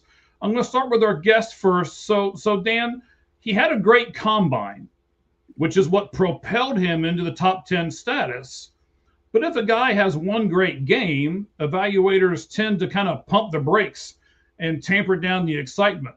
So why do you think the combine workout projected him so high, yet a single game played would not? Well, I think when you look at the whole body of work for a guy like Sonny Styles, the combine, I mean, it wasn't just a combine. It was the way they measure the combine. He scored a perfect combine score. So he scored 100 on this test they had. I forgot the test name. It doesn't matter. You just gotta know he was the only guy to get a perfect score. When you couple that 4-year starter, leader, national champion, and the heartbeat of Matt Patricia's defense, it wasn't one game, but Sonny Styles only missed one tackle the entire season. It's been a great season for him. It was Mark Fletcher in the playoff game. He only had one missed tackle. It's the entire body of work for him. When you look at everything holistically, I think he's one of the most complete guys in the draft. I think honestly, he's probably going to have the best NFL career out of all the Buckeyes. I think. I mean, and his intangibles too. It's everything with Sonny Styles. I mean, I cannot give higher praise to a Buckeye. Wow, I cannot give higher praise to a Buckeye. Cheese, can you give higher praise to a Buckeye than what he just did with Sonny Styles? Yeah, I mean, I actually like a couple Buckeyes even better.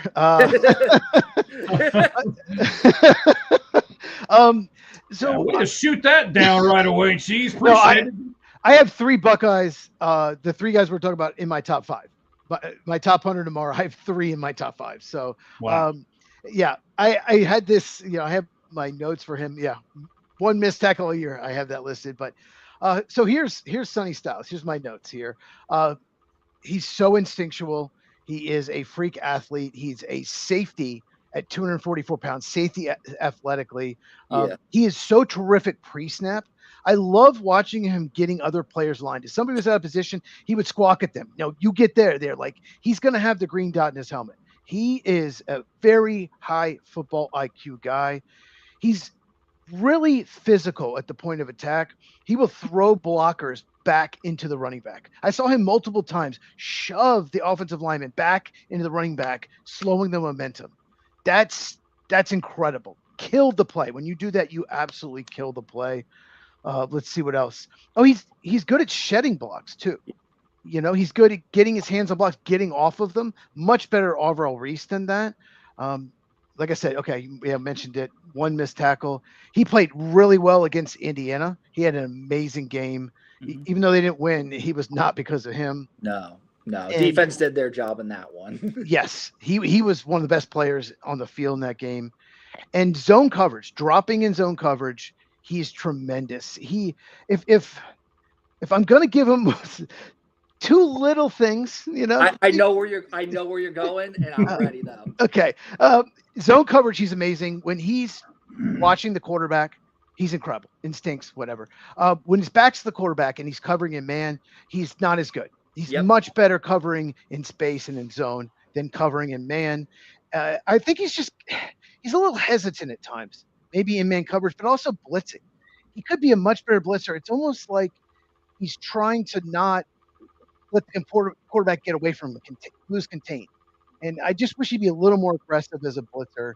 But I think he's just too smart for his own good. But he's a rare, once every 10-year kind of. Me. That's me. Too smart for my own good. That's me. Sure, we'll go with that. But I love Sonny Styles. The fact that he's like not even my top 2 Ohio State player in the draft is insane because I absolutely love him. I comped him to Brian Urlacher. I agree with everything you said. I think you nailed it spot on with his coverage skills because he was recruited as a safety, but I mean, and I'm sure you remember the Cotton Bowl. Jaden Blue's first touchdown was kind of like I believe it was like a wheel route type deal. And Styles was in man against him, it looked like. And that's where he kind of does struggle in man against running backs out of the backfield. But outside that, everything can be coached. Everything's coachable. He has the NFL pedigree. Like his dad was a NFL player. His brother's going to be an NFL player. It's all coachable. It's all fixable with him. And he's a kid who is he wants to get coached. He wants to get better. So that's why I'm so high on Sonny Styles. I'm sure like once the scouts had him in the actual draft process, I'm sure they fell in love with him. I mean, I would if I was. yeah. I was the Giants. Well, if I'm Robert Salah, I'd be shocked to ask if the Titans don't take him. I'm going to ask Robert Salah, why didn't you not take Sonny Styles? Like for your defense, he's perfect fit. Like I agree. Why? Taking notes here. Dan agrees with everything Cheese says. Never a guest on this show again. Got it. Okay. So. Oh man. So you know what, Dan, you mentioned the bloodline. Let's go with that for a second. So Sonny Styles does come from a good bloodline, with his father playing at Ohio State, Lorenzo Styles Sr. His younger brother, Lorenzo Styles Jr. plays there. So what advantage, Dan, does coming from a football family bring to a player when he's being considered by teams in the draft? Well, you look at the Long family, defensive family. Chris was tackle, right? And Chris was the defensive Chris end. was the edge. Kyle was the tackle. Chris is also, Howie's also the defense end. But it's just understanding the process, I think. And I think it never hurts. I mean, we just know he's going to get it done. I think I'm not saying he's bust proof, but I think he's a pretty sure thing. I think when you look at the entire body of work, like I said, I think he's going to be the most consistent guy out of this draft. And you're going to look back, and whatever team gets him, he's going to probably have like a 10-year career, multiple Pro Bowls, and he's going to really anchor your defense for the next decade. All right. Cheese, what about you? Do you consider the bloodline when you're looking at different draft prospects? Yeah, yes. Some teams absolutely do. There's certain teams, if you have a bloodline, they're going to move you up the board. You have to. Absolutely. Because you come from a football family. Football is your life. If your father, uncle, if you have all these people, older brother, all play football, like Caleb Downs, we'll talk about him in a second. Yeah. Like you have to take that in consideration. It can only help. It can't hurt, because your life, football is part of your family. All right, Chief. So I'm going to stick with you for a second, because you were the one that mentioned Robert Saleh. Is Tennessee the best fit for Styles because of their new head coach, Robert Saleh? The fact that he has worked with guys like Fred Warner, C.J. Mosley, Quincy Williams, and others. What do you think about the fit there? Oh, he'll excel in that defense. And Fred Warner, you brought up, like he can just drop in zone. He's the best middle linebacker in the game by himself and take care of business. That's who Sonny Styles is. He can drop in his zone. He's so good, with his face looking at the quarterback. He's probably the best player in college football. Well, I don't know, maybe Caleb Downs, but with his face facing the quarterback, just in zone. It's almost just like it looks easy. Watching Sonny Styles, everything just looks easy when he in space. Stuff slows down for him. So Robert Saleh should be banging the table. Like if he's there, like why are you guys wanting to take a running back? Like, come on. like this guy will thrive in my defense. All right, so we've got our special guest here with us, Dan, from A Bunch of Nuts podcast. He has Cass that's with him as well on the podcast. Well, maybe we'll try to have him on a later date or something like that elsewhere. But Dan, can you tell us where are you at on X, buddy? I'm sorry, where am I on X? On X, yep. Give us your handle. Yeah, mine's D Smith, DSMYTH, the Myth, THYE. MYTH, like D Smith the Myth. It's kind of playing my last name, but my primary, I am at bunch_nuts. That's where I do all my tweeting. The other account's my personal account, and I just kind of tweet about golf and just absolute nonsense on my personal account. I get it. So what do you think about Tennessee and Robert Saleh and being a good fit for Sonny Styles? I mean, I could definitely see it. I would love to see, and I know this sounds crazy because they have so much capital at these positions. I would love to see him on the Giants. I just think he would be such a great addition to that defense. And I know they have Brian Burns. I know they have Thibodeau. they just have everyone at that Abdul Carter. They have everyone at that position, but they don't really have a middle guy. They have a bunch of edge guys. They need a guy in the middle. Sonny Styles is that guy. I think I would love to see him fall one pick. And I know Giants fans are going to be like, why would you want him? Like, we don't want him. We've had so many Ohio State guys like Eli Apple, and they were busts. But I just think Sonny Styles would be such a great addition to them because what he brings. It's not Eli Apple's fault that he was drafted like 30 picks before. It's not. It's like, not. When he was drafted, it was like, he's a second round pick. Why are you taking him like 10th or 12th overall? What are you doing? I agree. It's not his fault. I remember I was just getting my hair cut at the barber, and they drafted Eli Apple. He's like, is he good? And I'm like, it might have been a reach, buddy. Like, I'm sorry. But he had an okay career. Like, I know Eli Apple gets absolutely like roasted because he got torched in his career, but he ended up having a solid NFL career. Just wasn't at the level where he was drafted. But if he got drafted in the second or third round, I think people would have saw it as a better career. Yeah, he was decent for the Saints when he got there. He was decent. Even at times for the Bengals, at times he made some plays. Mm-hmm. Even with the Bengals, yeah, which is crazy, right? Is someone even play good on the Bengals? Okay. What? All right, Cheese. So, you're the Packers guy, and we're going to move on to Arvell Reese here for a moment. Okay. Cheese, is it fair to compare Reese to Micah Parsons? No, I don't think it's fair because Micah Parsons is what he's done. It was not expected. Off-ball linebacker only, then moved to edge. When they realized how good a blitzer he was, like, I think what Dallas saw was when he blitzed, they had not only a lineman ready for it, but a running back too. Like, you double team a blitzer, you already count on it. And they're like, let's just move him to edge if they're going to do that anyway. So I don't think it's fair. But I mean, I don't know how to phrase this because no matter way I phrase this, but he's a similar type of player as far as athleticism and his blitzing ability, where they came from, as far as starting at off-ball linebacker. Hey, Cheese, let me interrupt you for 1 second. Dan, I'm assuming you're moving your mouse around on your table, so that's fine. But if you go down to where your picture is down below, there's a little microphone thing right there. Click it where it says mute it. That way we can't hear it. All right? There we go. Okay, Cheese, go ahead, buddy. Well, that's pretty much it. Okay. Well, it's unfair, but I get the comparisons because of the size, speed, athleticism. Both start at off-ball linebacker, both projected to be edge. Okay. All right. So, Dan, I'm going to go to you. Same thing. Go ahead and unmute yourself and talk to us about, is it fair if we compare Arvell Reese to Micah Parsons? I don't think they're the same type of player at all. I think Parsons is way better at rushing the passer. Arvell Reese this year, he only had 6.5 sacks. He's not – if you're going to draft Arvell Reese expecting like a Von Miller, a Micah Parsons, a high sack guy, I think you're going to be you're going to be disappointed.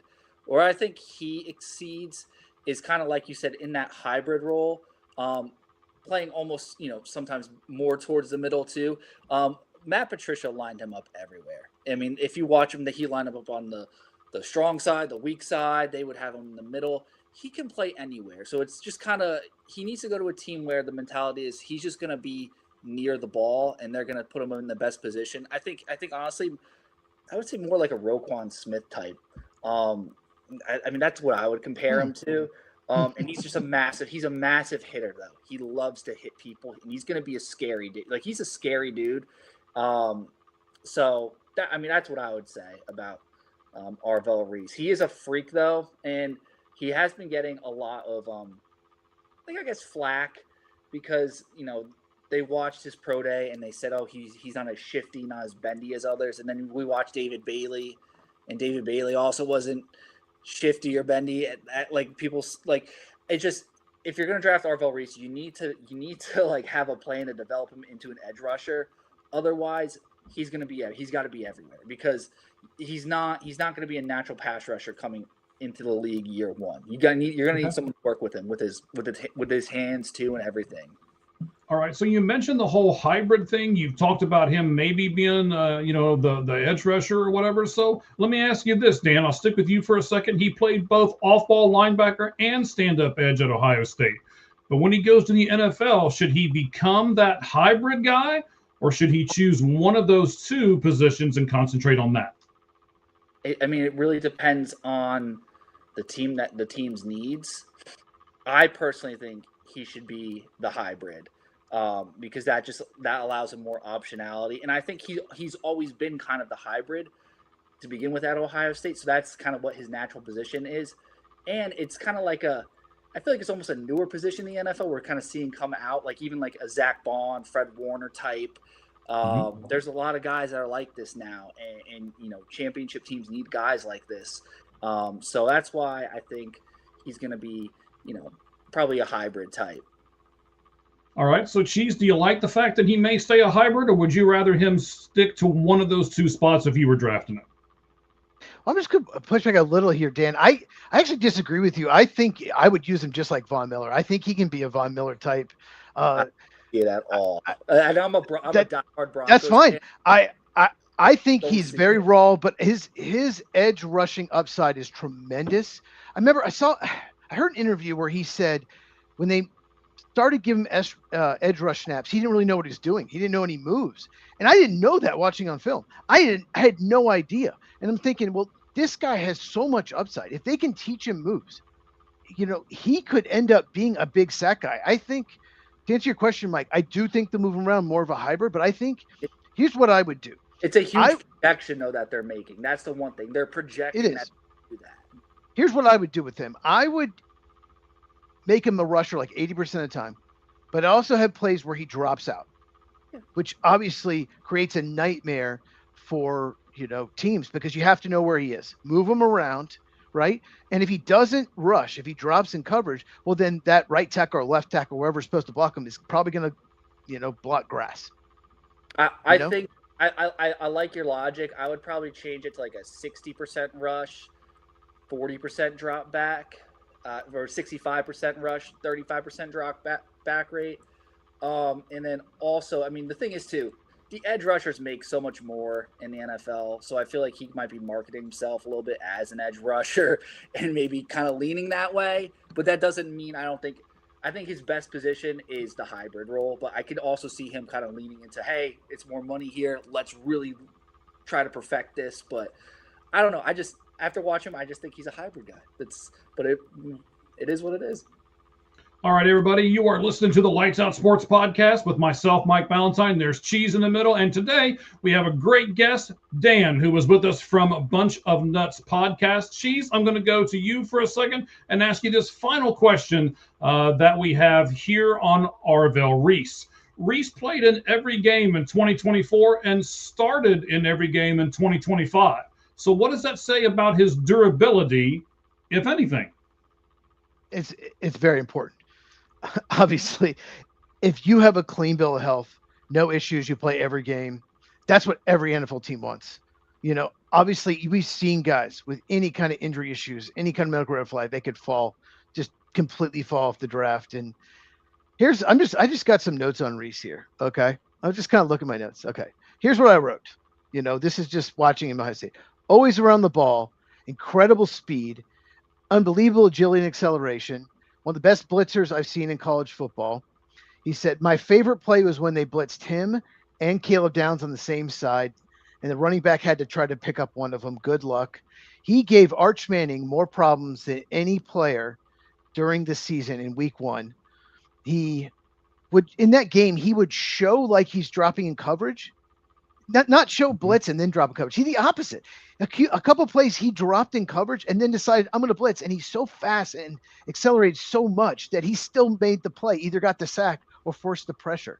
It's just unbelievable. That game is like, when I watched him week one, I was like, okay, this is a dude. This guy's a dude. But here's another thing I didn't expect. I watched the Illinois game.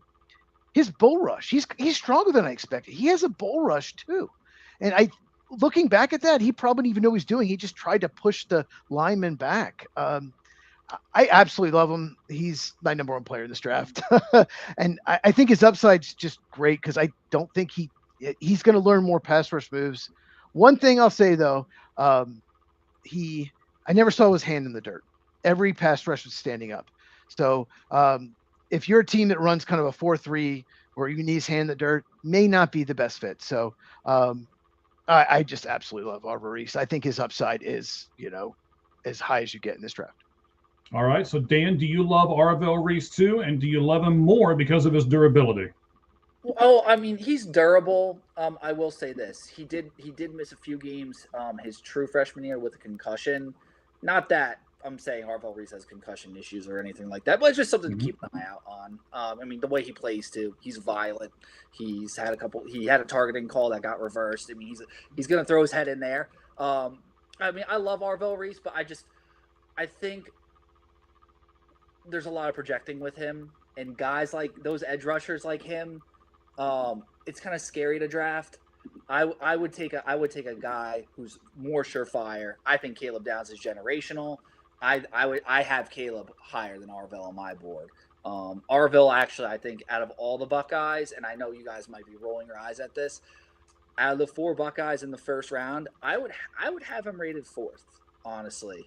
Just Okay. as a fan who's watched Okay. all these guys play, I think at its best, I think he's going to be a 4th guy because I think Cardinal Tate's such a sure thing too. I mean, Styles, Downs, and Tate are such sure things. Arvell's the only guy that you have to project a little bit, and if he continues, he can absolutely be the best guy out of all these guys. But what I've seen, I gotta go with one of those 3 guys before Arvell, and I'm not trying to hate on him either or anything. I really like Arvell. I like the style he plays, but I just think there's better guys out there for more. Let me ask you this then. But do you think it's important that he plays a position that's going to disrupt the quarterback more, like a more premium position if he rushes the passer? Do you think that has any weight as opposed to like an off-ball linebacker or a safety? No, because I think those positions could all have equally just as big of an impact. I mean, the way Caleb Downs plays safety, he's basically a linebacker too. So Caleb Downs he could play in the box, he could play free safety. You could put him anywhere. He can impact the run game.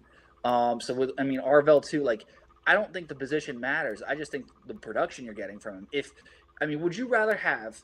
Here's my question: would you rather have, if you're in Ohio State, like if you watched Ohio State and stuff, would you rather have Arvell Reese do what he did this year, or just have 10.5 empty sacks just because he's putting his hand in the dirt? Like, what's making a bigger impact on the defense? I think the way he played this year made a bigger impact. The way he rushed, the way he had gap integrity, the way when Damon Williams, if you're an edge rusher, you're not going to be in a position in the open field against Damon Williams, who's an electric quarterback for Washington. You're going to be trying to get to him, but Arvell was basically able to keep contain, and it was insane if you watched it because Damon Williams was very fast, and like that's kind of the play that really put him on scouts' radar. So like once again, I don't think the position part is as important. I think because defensive coordinators in the NFL are going to move him around, they're going to scheme him open. I mean, they're going to scheme him on the ball. Sure. I disagree with that. I think his position, I think hybrid or rushing the passers is more important. And the fact that he is a player that if he plays a hybrid role, like even rushes 60 or 80, like I said, or 60 like yours, you have to scheme around. You have to know where he is. Yeah, the center, the quarterback has to point where he is on every play because he could rush, he could drop. I think that's so important. I think rushing the passer, impacting the quarterback is the most important thing on defense. So I think he is I have him as the best player in this draft. I think like I said, I think he's sky's the limit with his pass rush ability. I think he'll only get better. So the 2 guys on the left, that's myself, Mike Valentine. Of course, Cheese is in the center there. And then we've got our good buddy Dan now, Bunch of Nuts podcast. You can catch him there. But let me tell you something, Dan. Let me give you the ultimate compliment here because I'm going to give it to you, and you don't even know you got it. If Cheese asks you a direct question, that means he knows that you know what you're talking about, or he wouldn't be wasting his time asking you a question. So you just got the ringing endorsement of Cheese because he actually asked you a question. There have been guests that we've had on this show, and then after we're done with the show, Cheese will be like, "Don't you ever, and I mean ever, bring that guy on here again." I didn't say it like that. Oh, now no, we've had guests. I love Mr. First You Down. know what? It takes a little bit to. You guys been doing this. It takes a little bit to ease on into the shows because you're like, I don't know who I'm talking to. I don't know what the vibe. I'm burping the camera before. I apologize for that. So, yeah, we're just kind of figuring it all out as we go. Like, and maybe Arvell Reese will figure it out like I am or something. He'll be a great player. I don't know. We'll see. We'll see. We'll certainly see. No, I mean, I know Dan, you still think is one of the best 5 players in this class, though. I mean, it's not like you don't like him. I can tell you like him. You just like the other guy's better. They're all amazing players. Yeah. It's like, which kid do you love the most? So we've done 3 questions on Sonny Styles. We've done 3 questions on Arvell Reese. Now it's time to turn to Carnell Tate. Gentlemen, if I was given $100, Cheese, I'll start with you. If I was given $100 and told to bet that money on the surest pick in any top 10 slot, I would put my money on Carnell Tate going to the Cleveland Browns at number 6. Would you do the same bet? Fernando Mendoza of the Raiders. Okay. All right. That's fair. I guess I didn't really think about that one, but I was thinking about the Ohio State guys, but okay. Dan, what about you? No, sorry. No, you're fine. Of the 4 Ohio State guys, where they land, yeah, I think the Browns desperately want to move out. It's just too high for a tackle. Maybe they go tackle. A lot of people are mocking that, but it's just too high. So if they stay, I do think that's probably their pick. All right, so Dan, you're from Columbus, Ohio, right? Plain City, right outside of Columbus. Okay, okay. So are you a Browns fan or a Bengals fan? I'm a Broncos fan. And this is gonna kill me to say. Where's the show gone? I was just complimenting everybody. What happened? I like the Broncos. I'm not originally from the area. I'm from actually New York. But like, my grandparents lived in Colorado. My first game ever was a Broncos game. So like, okay. So that's been my day one. All right. team. So there's a reason behind it. All right. Yeah. I've been through the Brian Greasy era, the Jake Plummer era, all that good stuff. Oh, I'm so sorry. It's okay. You know, we got the Super Bowl in 2015 or whatever. So it was this year was a great year too. So we're thriving over here. All right. So what do you think? Carnell Tate number 6 for the Browns, Dan? I mean, the Browns brigade right now, they are clamoring. They are demanding Carnell Tate. They want Tate. And they're going at other people for calling. People are calling Browns fans are they're going at it. They don't want to be called homers because they want Carnell Tate so bad. They're like going at people who are saying, "Oh, you're a homer if you pick Carnell Tate." So they're really wanting him. I don't know if you guys follow Leroy Bickerstaff on Twitter. It is allegedly Deshaun Watson's burner account on Twitter. He was demanding the account was demanding the draft Carnell Tate after like a couple month hiatus. Just out of nowhere, you gotta draft this kid Carnell Tate. So why? He's not going to play for him anyway. I mean, I don't understand. What's he care? Mary Kay Cabot said today or something that he was like looking really good. I guess in practice. He might. It's that or Shedeur Sanders or Dylan Gabriel, Mike. So he might play. They might be trying to tank. So if you want to tank, play Deshaun Watson. Whoever the quarterback is, though, they need someone to throw to because Cedric Tillman cannot be your number one. So Harold Fannin is great. He's a great tight end, and you can kind of move him around like a receiver. They need a number one. I think Carnell Tate to the Browns would be a great pick. I don't know if I would. Huge need. I don't know if I would bet everything on it. I will say this: a source told me that in their interview, like I have a source in an NFL locker room, they told me in the draft, in the combine interview, that Carnell Tate said he would be the best wide receiver to ever come out of Ohio State in history. And then they pressed him on it. This team, they said, well, what about Jeremiah Smith? And he says, Jeremiah Smith is just faster than me. So he gave Jeremiah credit. He was humble, but he thinks, his mentality is he's going to be the best player to ever come out of Ohio State at receiver. That's how highly he regards himself. And, he's made the plays this year. They held him back a little bit because of injury. They were afraid about like his ankle or something. It was a really weird situation. He went like 3 games in November where they just said, we're not going to throw it to you. And you're not going to break 1,000 yards. But nothing was really wrong. It was a really weird situation, but I don't see him slipping past 6. I'll say that. I think he can go higher though. I could see him going potentially top 2. I think if the Browns move down, I think he could fall to 8, but he won't fall past 8 because the Saints would like run to the podium. Yeah. So if they move down, I think he could follow the Saints, and the Saints would take him. I think top 6 is a lock. Top 6 is a lock for him. Okay. All right. So, sticking with Carnell Tate here for a moment, the exception to that rule, you maybe 6, maybe 8. That's kind of the stuff we're talking about right at the moment. So the only exception to that rule is if a team's picking in the top 10, but they have another receiver ranked ahead of Tate. I know Cheese doesn't have Tate as his number 1 receiver, Dan. Do you, and why or why not? I have Tate. I absolutely have Tate as my number 1, just because what Brian Hartline has done. It's one of the most secure positions to draft. I feel like an Ohio State wide receiver of late. If I had to put another guy though, I would say Mekhi Lemon. And what I like about Mekhi Lemon, he's a little crazy, and you need that. You need that as a number 1 receiver. He's got that. Not that. Or not. Yeah, no, you do. He's got that edge to him. I like that. So does AJ Brown. But that's a good thing sometimes. If you need an alpha guy, I could see Mekhi Lemon. If any of them, Mekhi Lemon might be picked higher. If there's going to be a receiver that goes ahead of Tate, I would say Mekhi Lemon.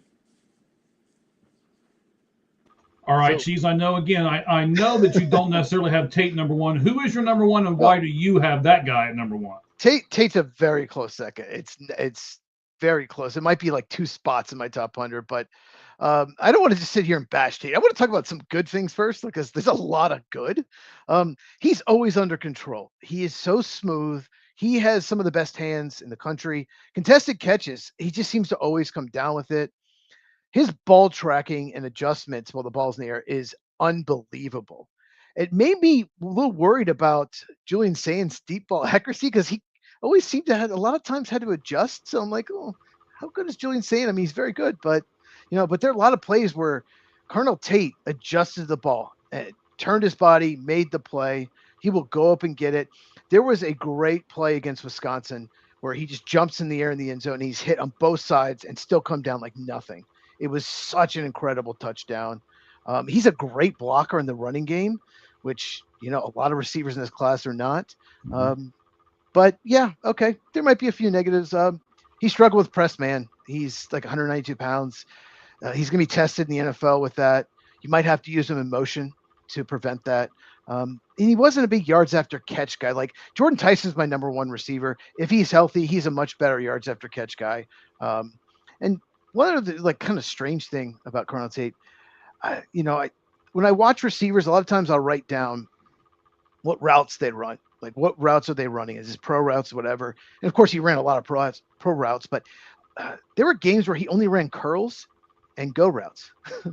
Like those were the 2 routes. He's very good at those. No, don't get me wrong, but it's just, I don't know if it was just Ohio State's offense. You're good at those, but it just seemed like he ran some games, almost the entire game, did those 2 routes. But yeah, do you know real quick? Do you remember which games those were? I'm just curious if it was like play calling or was it Hartline or Kelly, the OC? Do you know, or was it a mix? It was this year.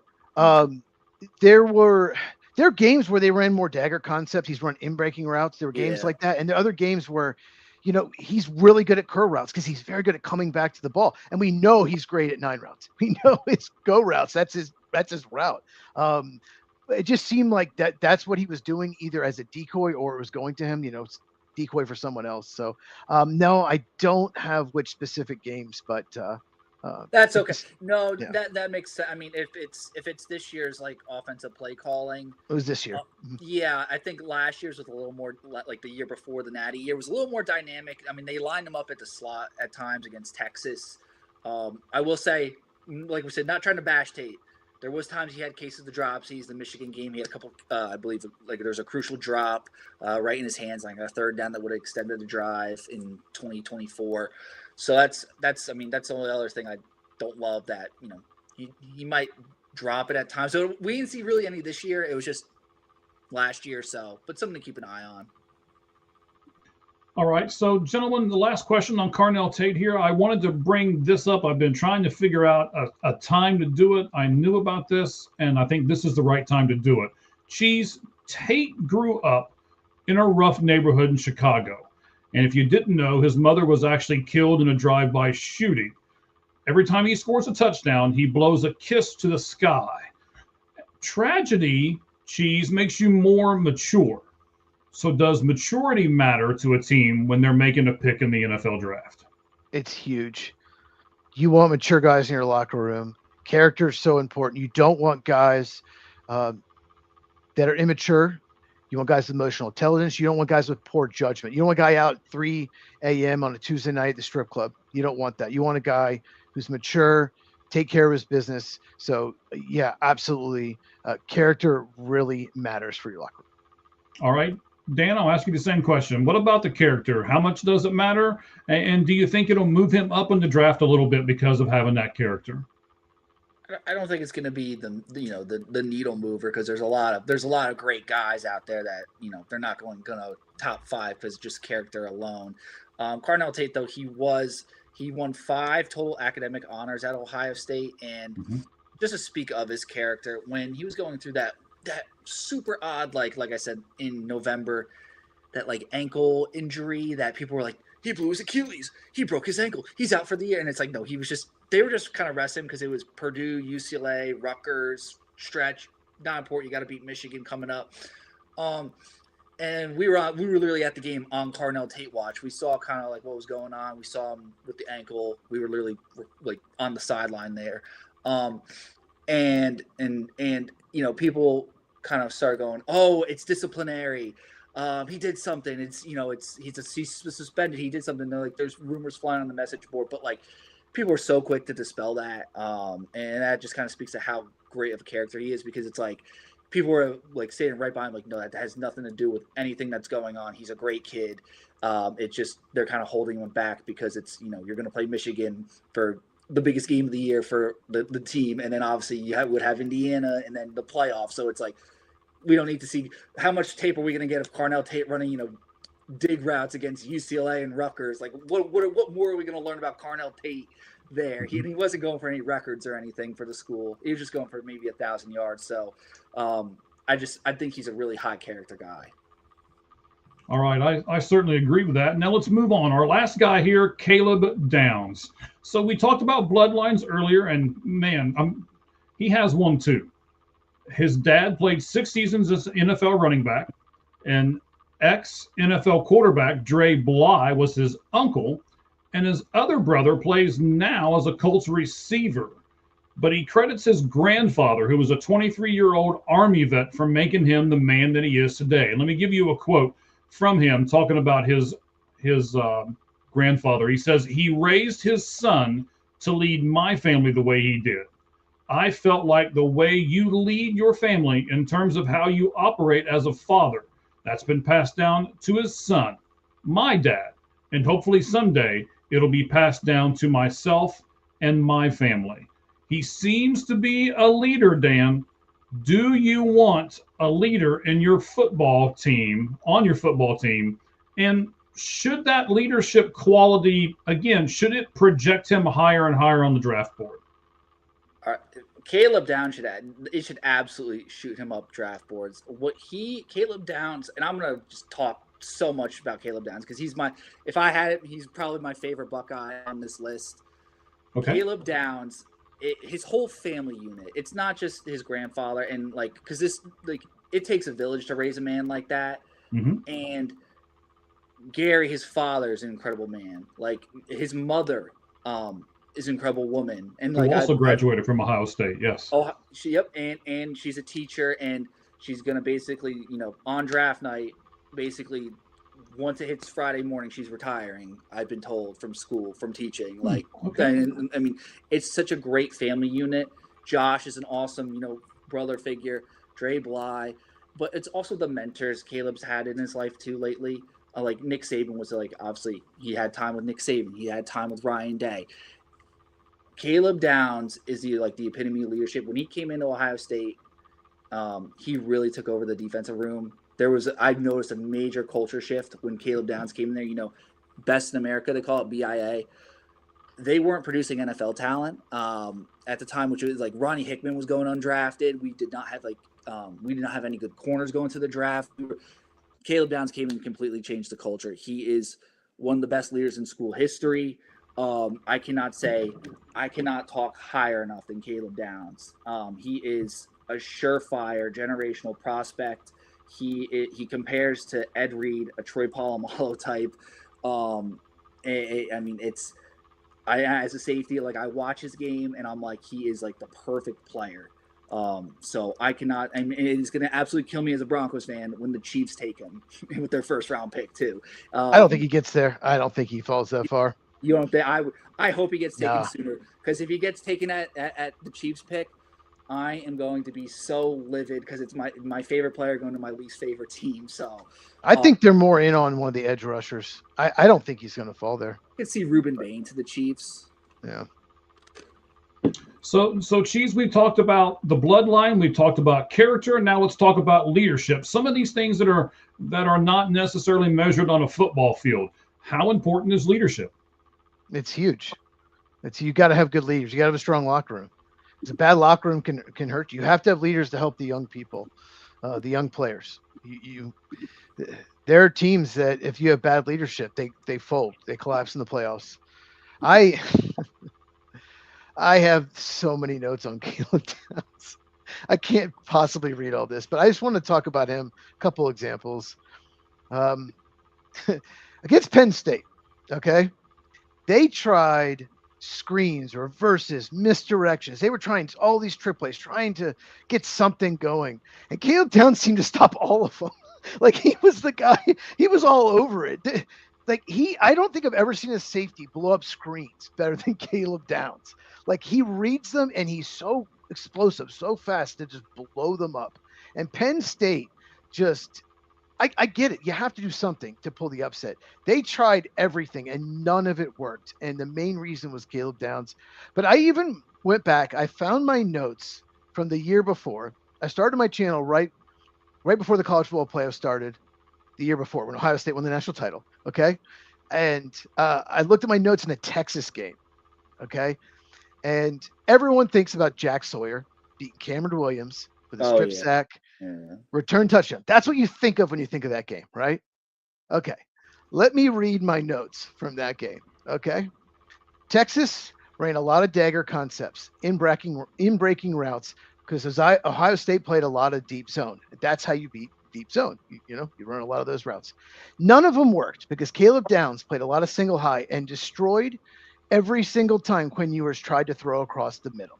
He is the best player on the field tonight, and I might be the only person that knows it.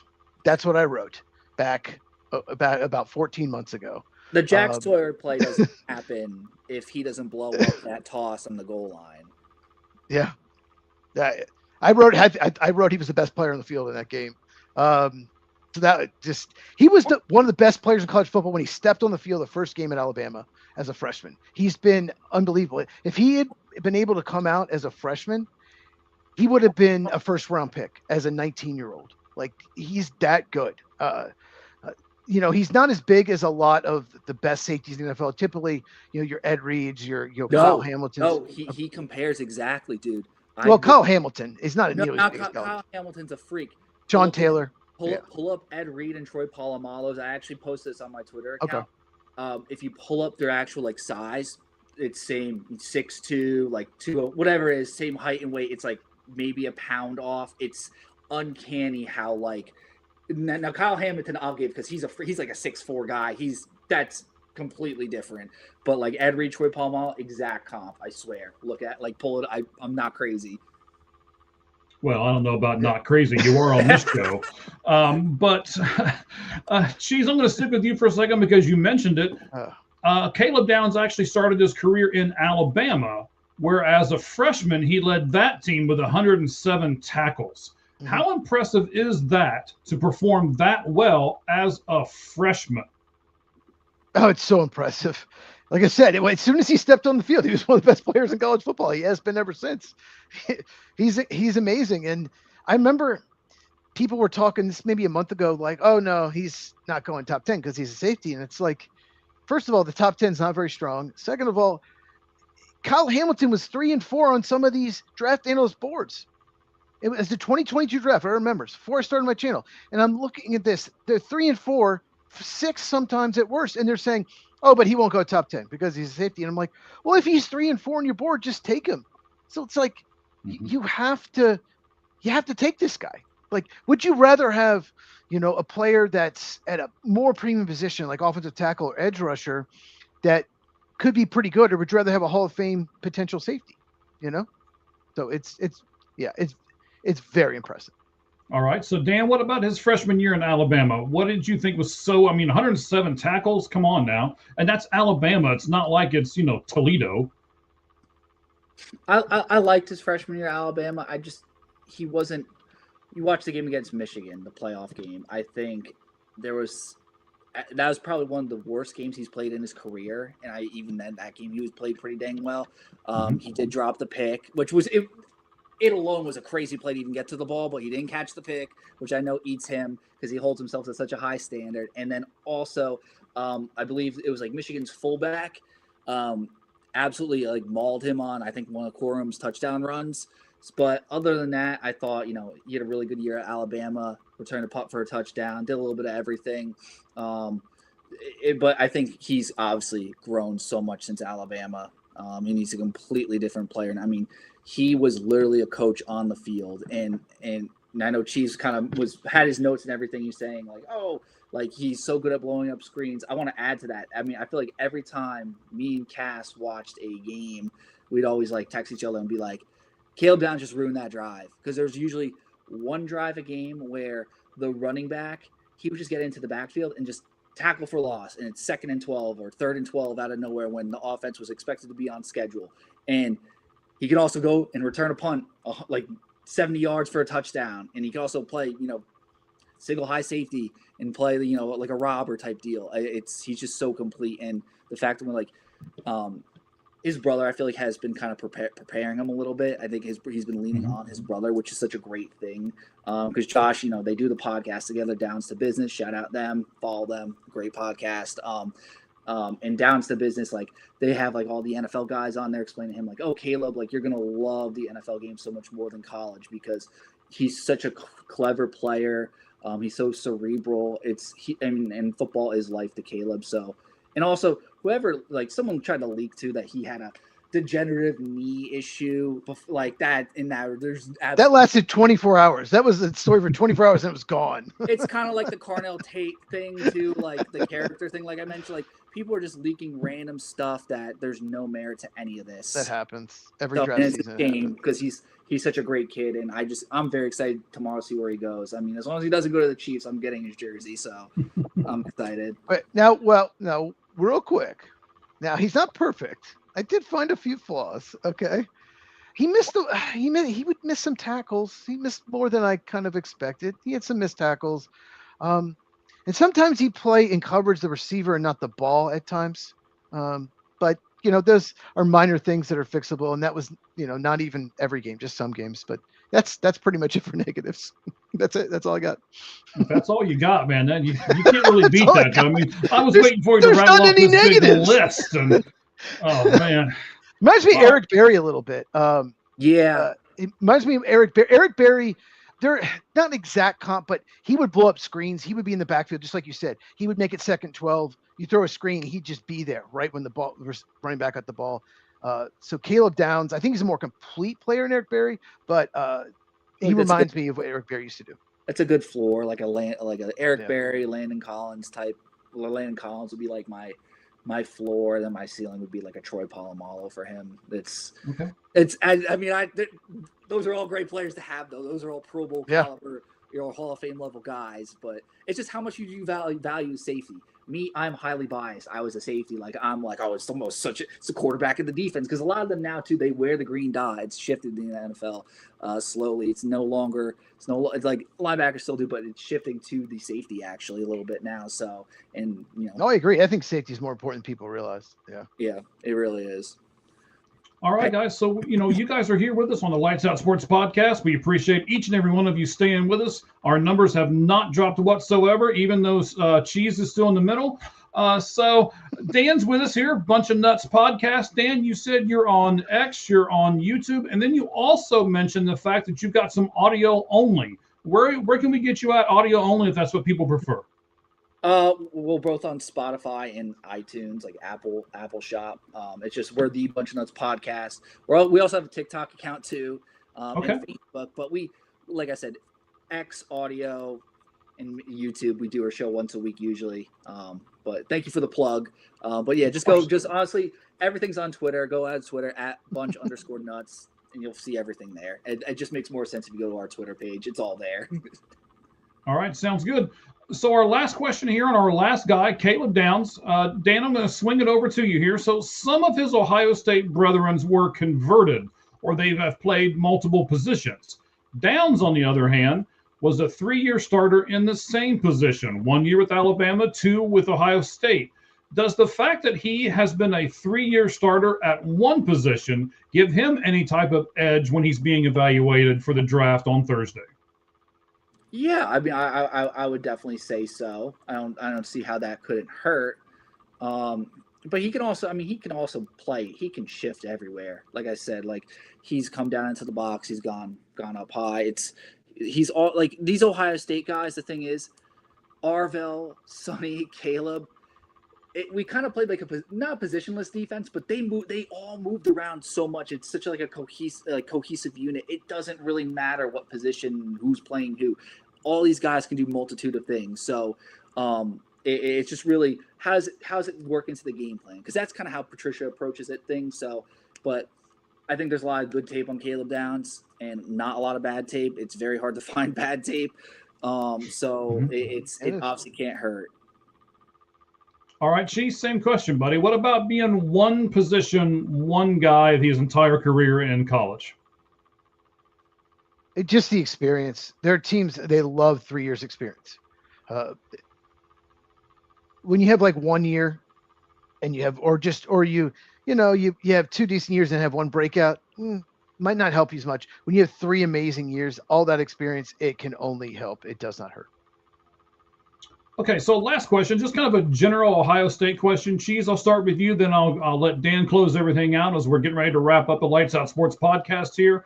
Last question is this. We mentioned Lorenzo Styles Sr. earlier. He is now the defensive analyst and linebackers coach for Bowling Green. Richard McNutt is their defensive back coach. And, of course, the head coach of Bowling Green is Eddie George. All Ohio State former football players. Gentlemen, if you had a son who is not quite good enough to play in the SEC or the Big Ten, would those 3 coaches sway you to have your son play for Bowling Green? Cheese, I'll start with you. Absolutely. It's the same thing. It's like, if they're in Ohio and they got offers from MAC schools, Bowling Green would probably be the choice, especially if they played running back and Eddie George. It's the same as like, if say you're getting offered from, I don't know, Texas Tech, Baylor, Arizona State, right? And you're a wide receiver. I'm going to Arizona State because I want to learn from Hines Ward. If you're a wide receiver in Florida, you're not offered Florida State, Miami, Florida doesn't offer you, but South Florida does. Oh, Brian Hartline. Okay, I'm wide receiver. Yeah, I want my son to go there. So yeah, absolutely. I think that's very important. All right, Dan, what do you think about those 3 guys at a smaller school like that? Do you think it would sway you as a father to send your son there? As a father with a son, as long as my kid doesn't play for Michigan, I'm happy.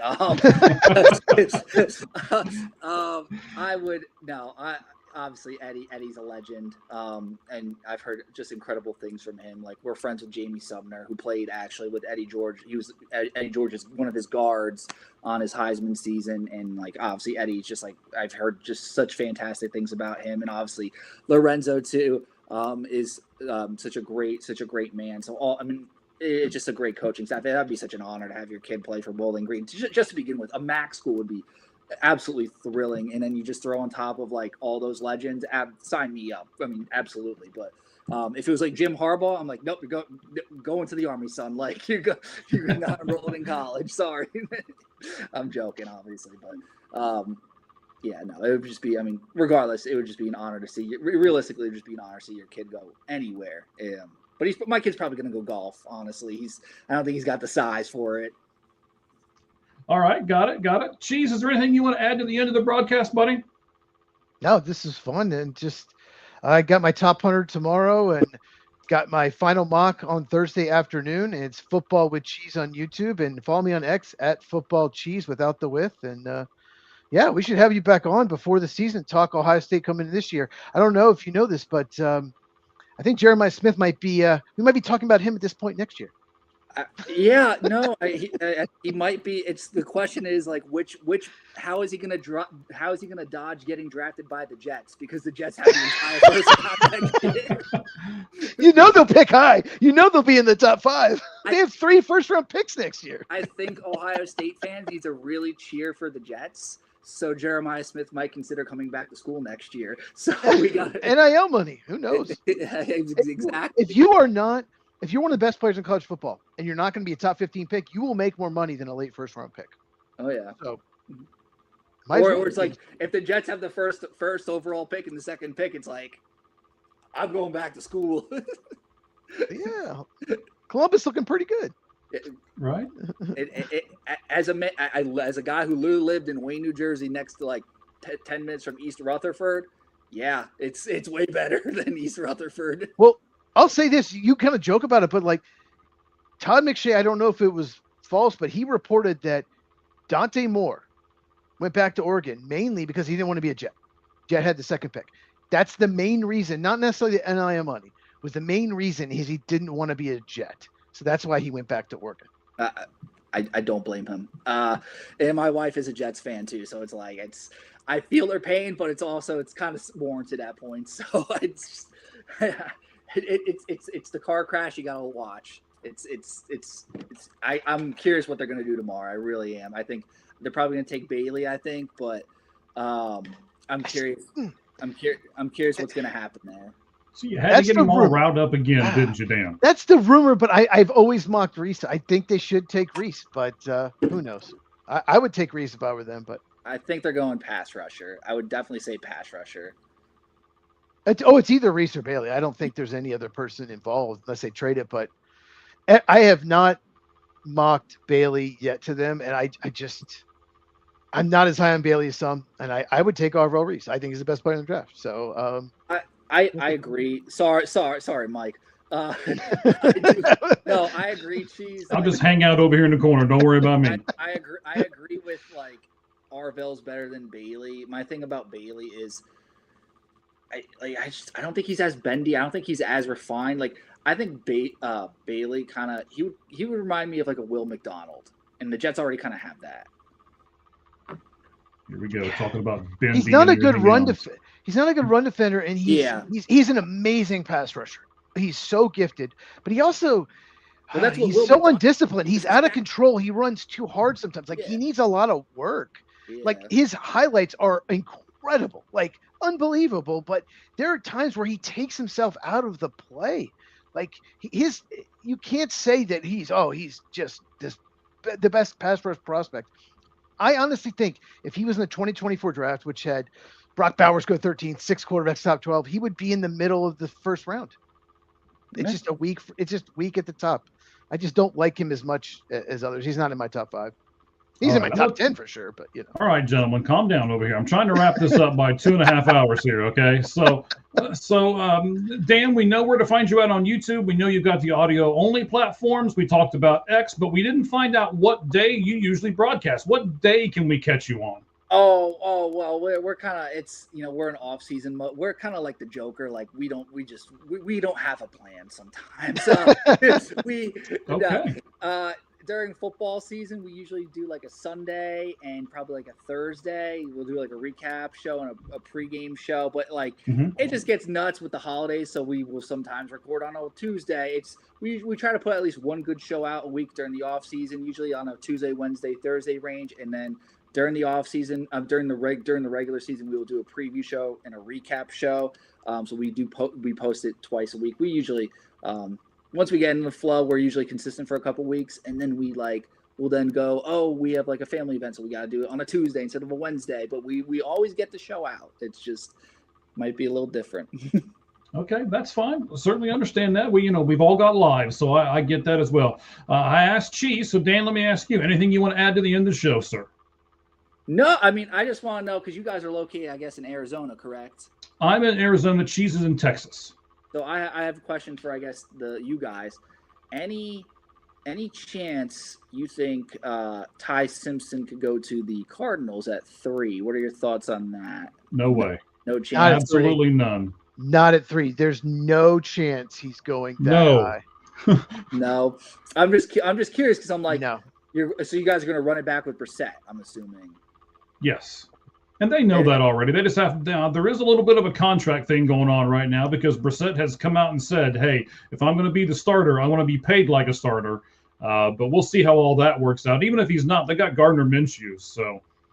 And my last question, Marvin Harrison, is there a potential draft trade we have? We talked about this an hour ago. We talked about this an hour ago. I don't think so. Cheese thinks possibly. I don't really think so, but I don't know. I'd be open to it as a Cardinal fan. I mean, I'm Cardinal Bengal. Used to be in Ohio. Now I've moved to Arizona, so Cardinal Bengal. I'd be open to it, but with our luck, he'll go somewhere else and just blow the roof off the place. My one friend was saying the Bills. He wants him out in the Bills, so I was like, it could be a good fit. I don't know if they have the capital, but interesting. But that's all I got, gentlemen. Thank you. I'll say this about Ty Simpson. Every time one quarterback is tied to one team and only one team like he is, they almost never end up with that team. Oh, Arizona is taking a second round pick or they're moving their first round. Like everyone's reporting that. So when that happens, most of the time, sometimes it happens, but most of the time they don't end up on that team at all. In fact, usually that team passes on them at all. So I'm not necessarily buying the Ty Simpson hype. I could be wrong to the Arizona.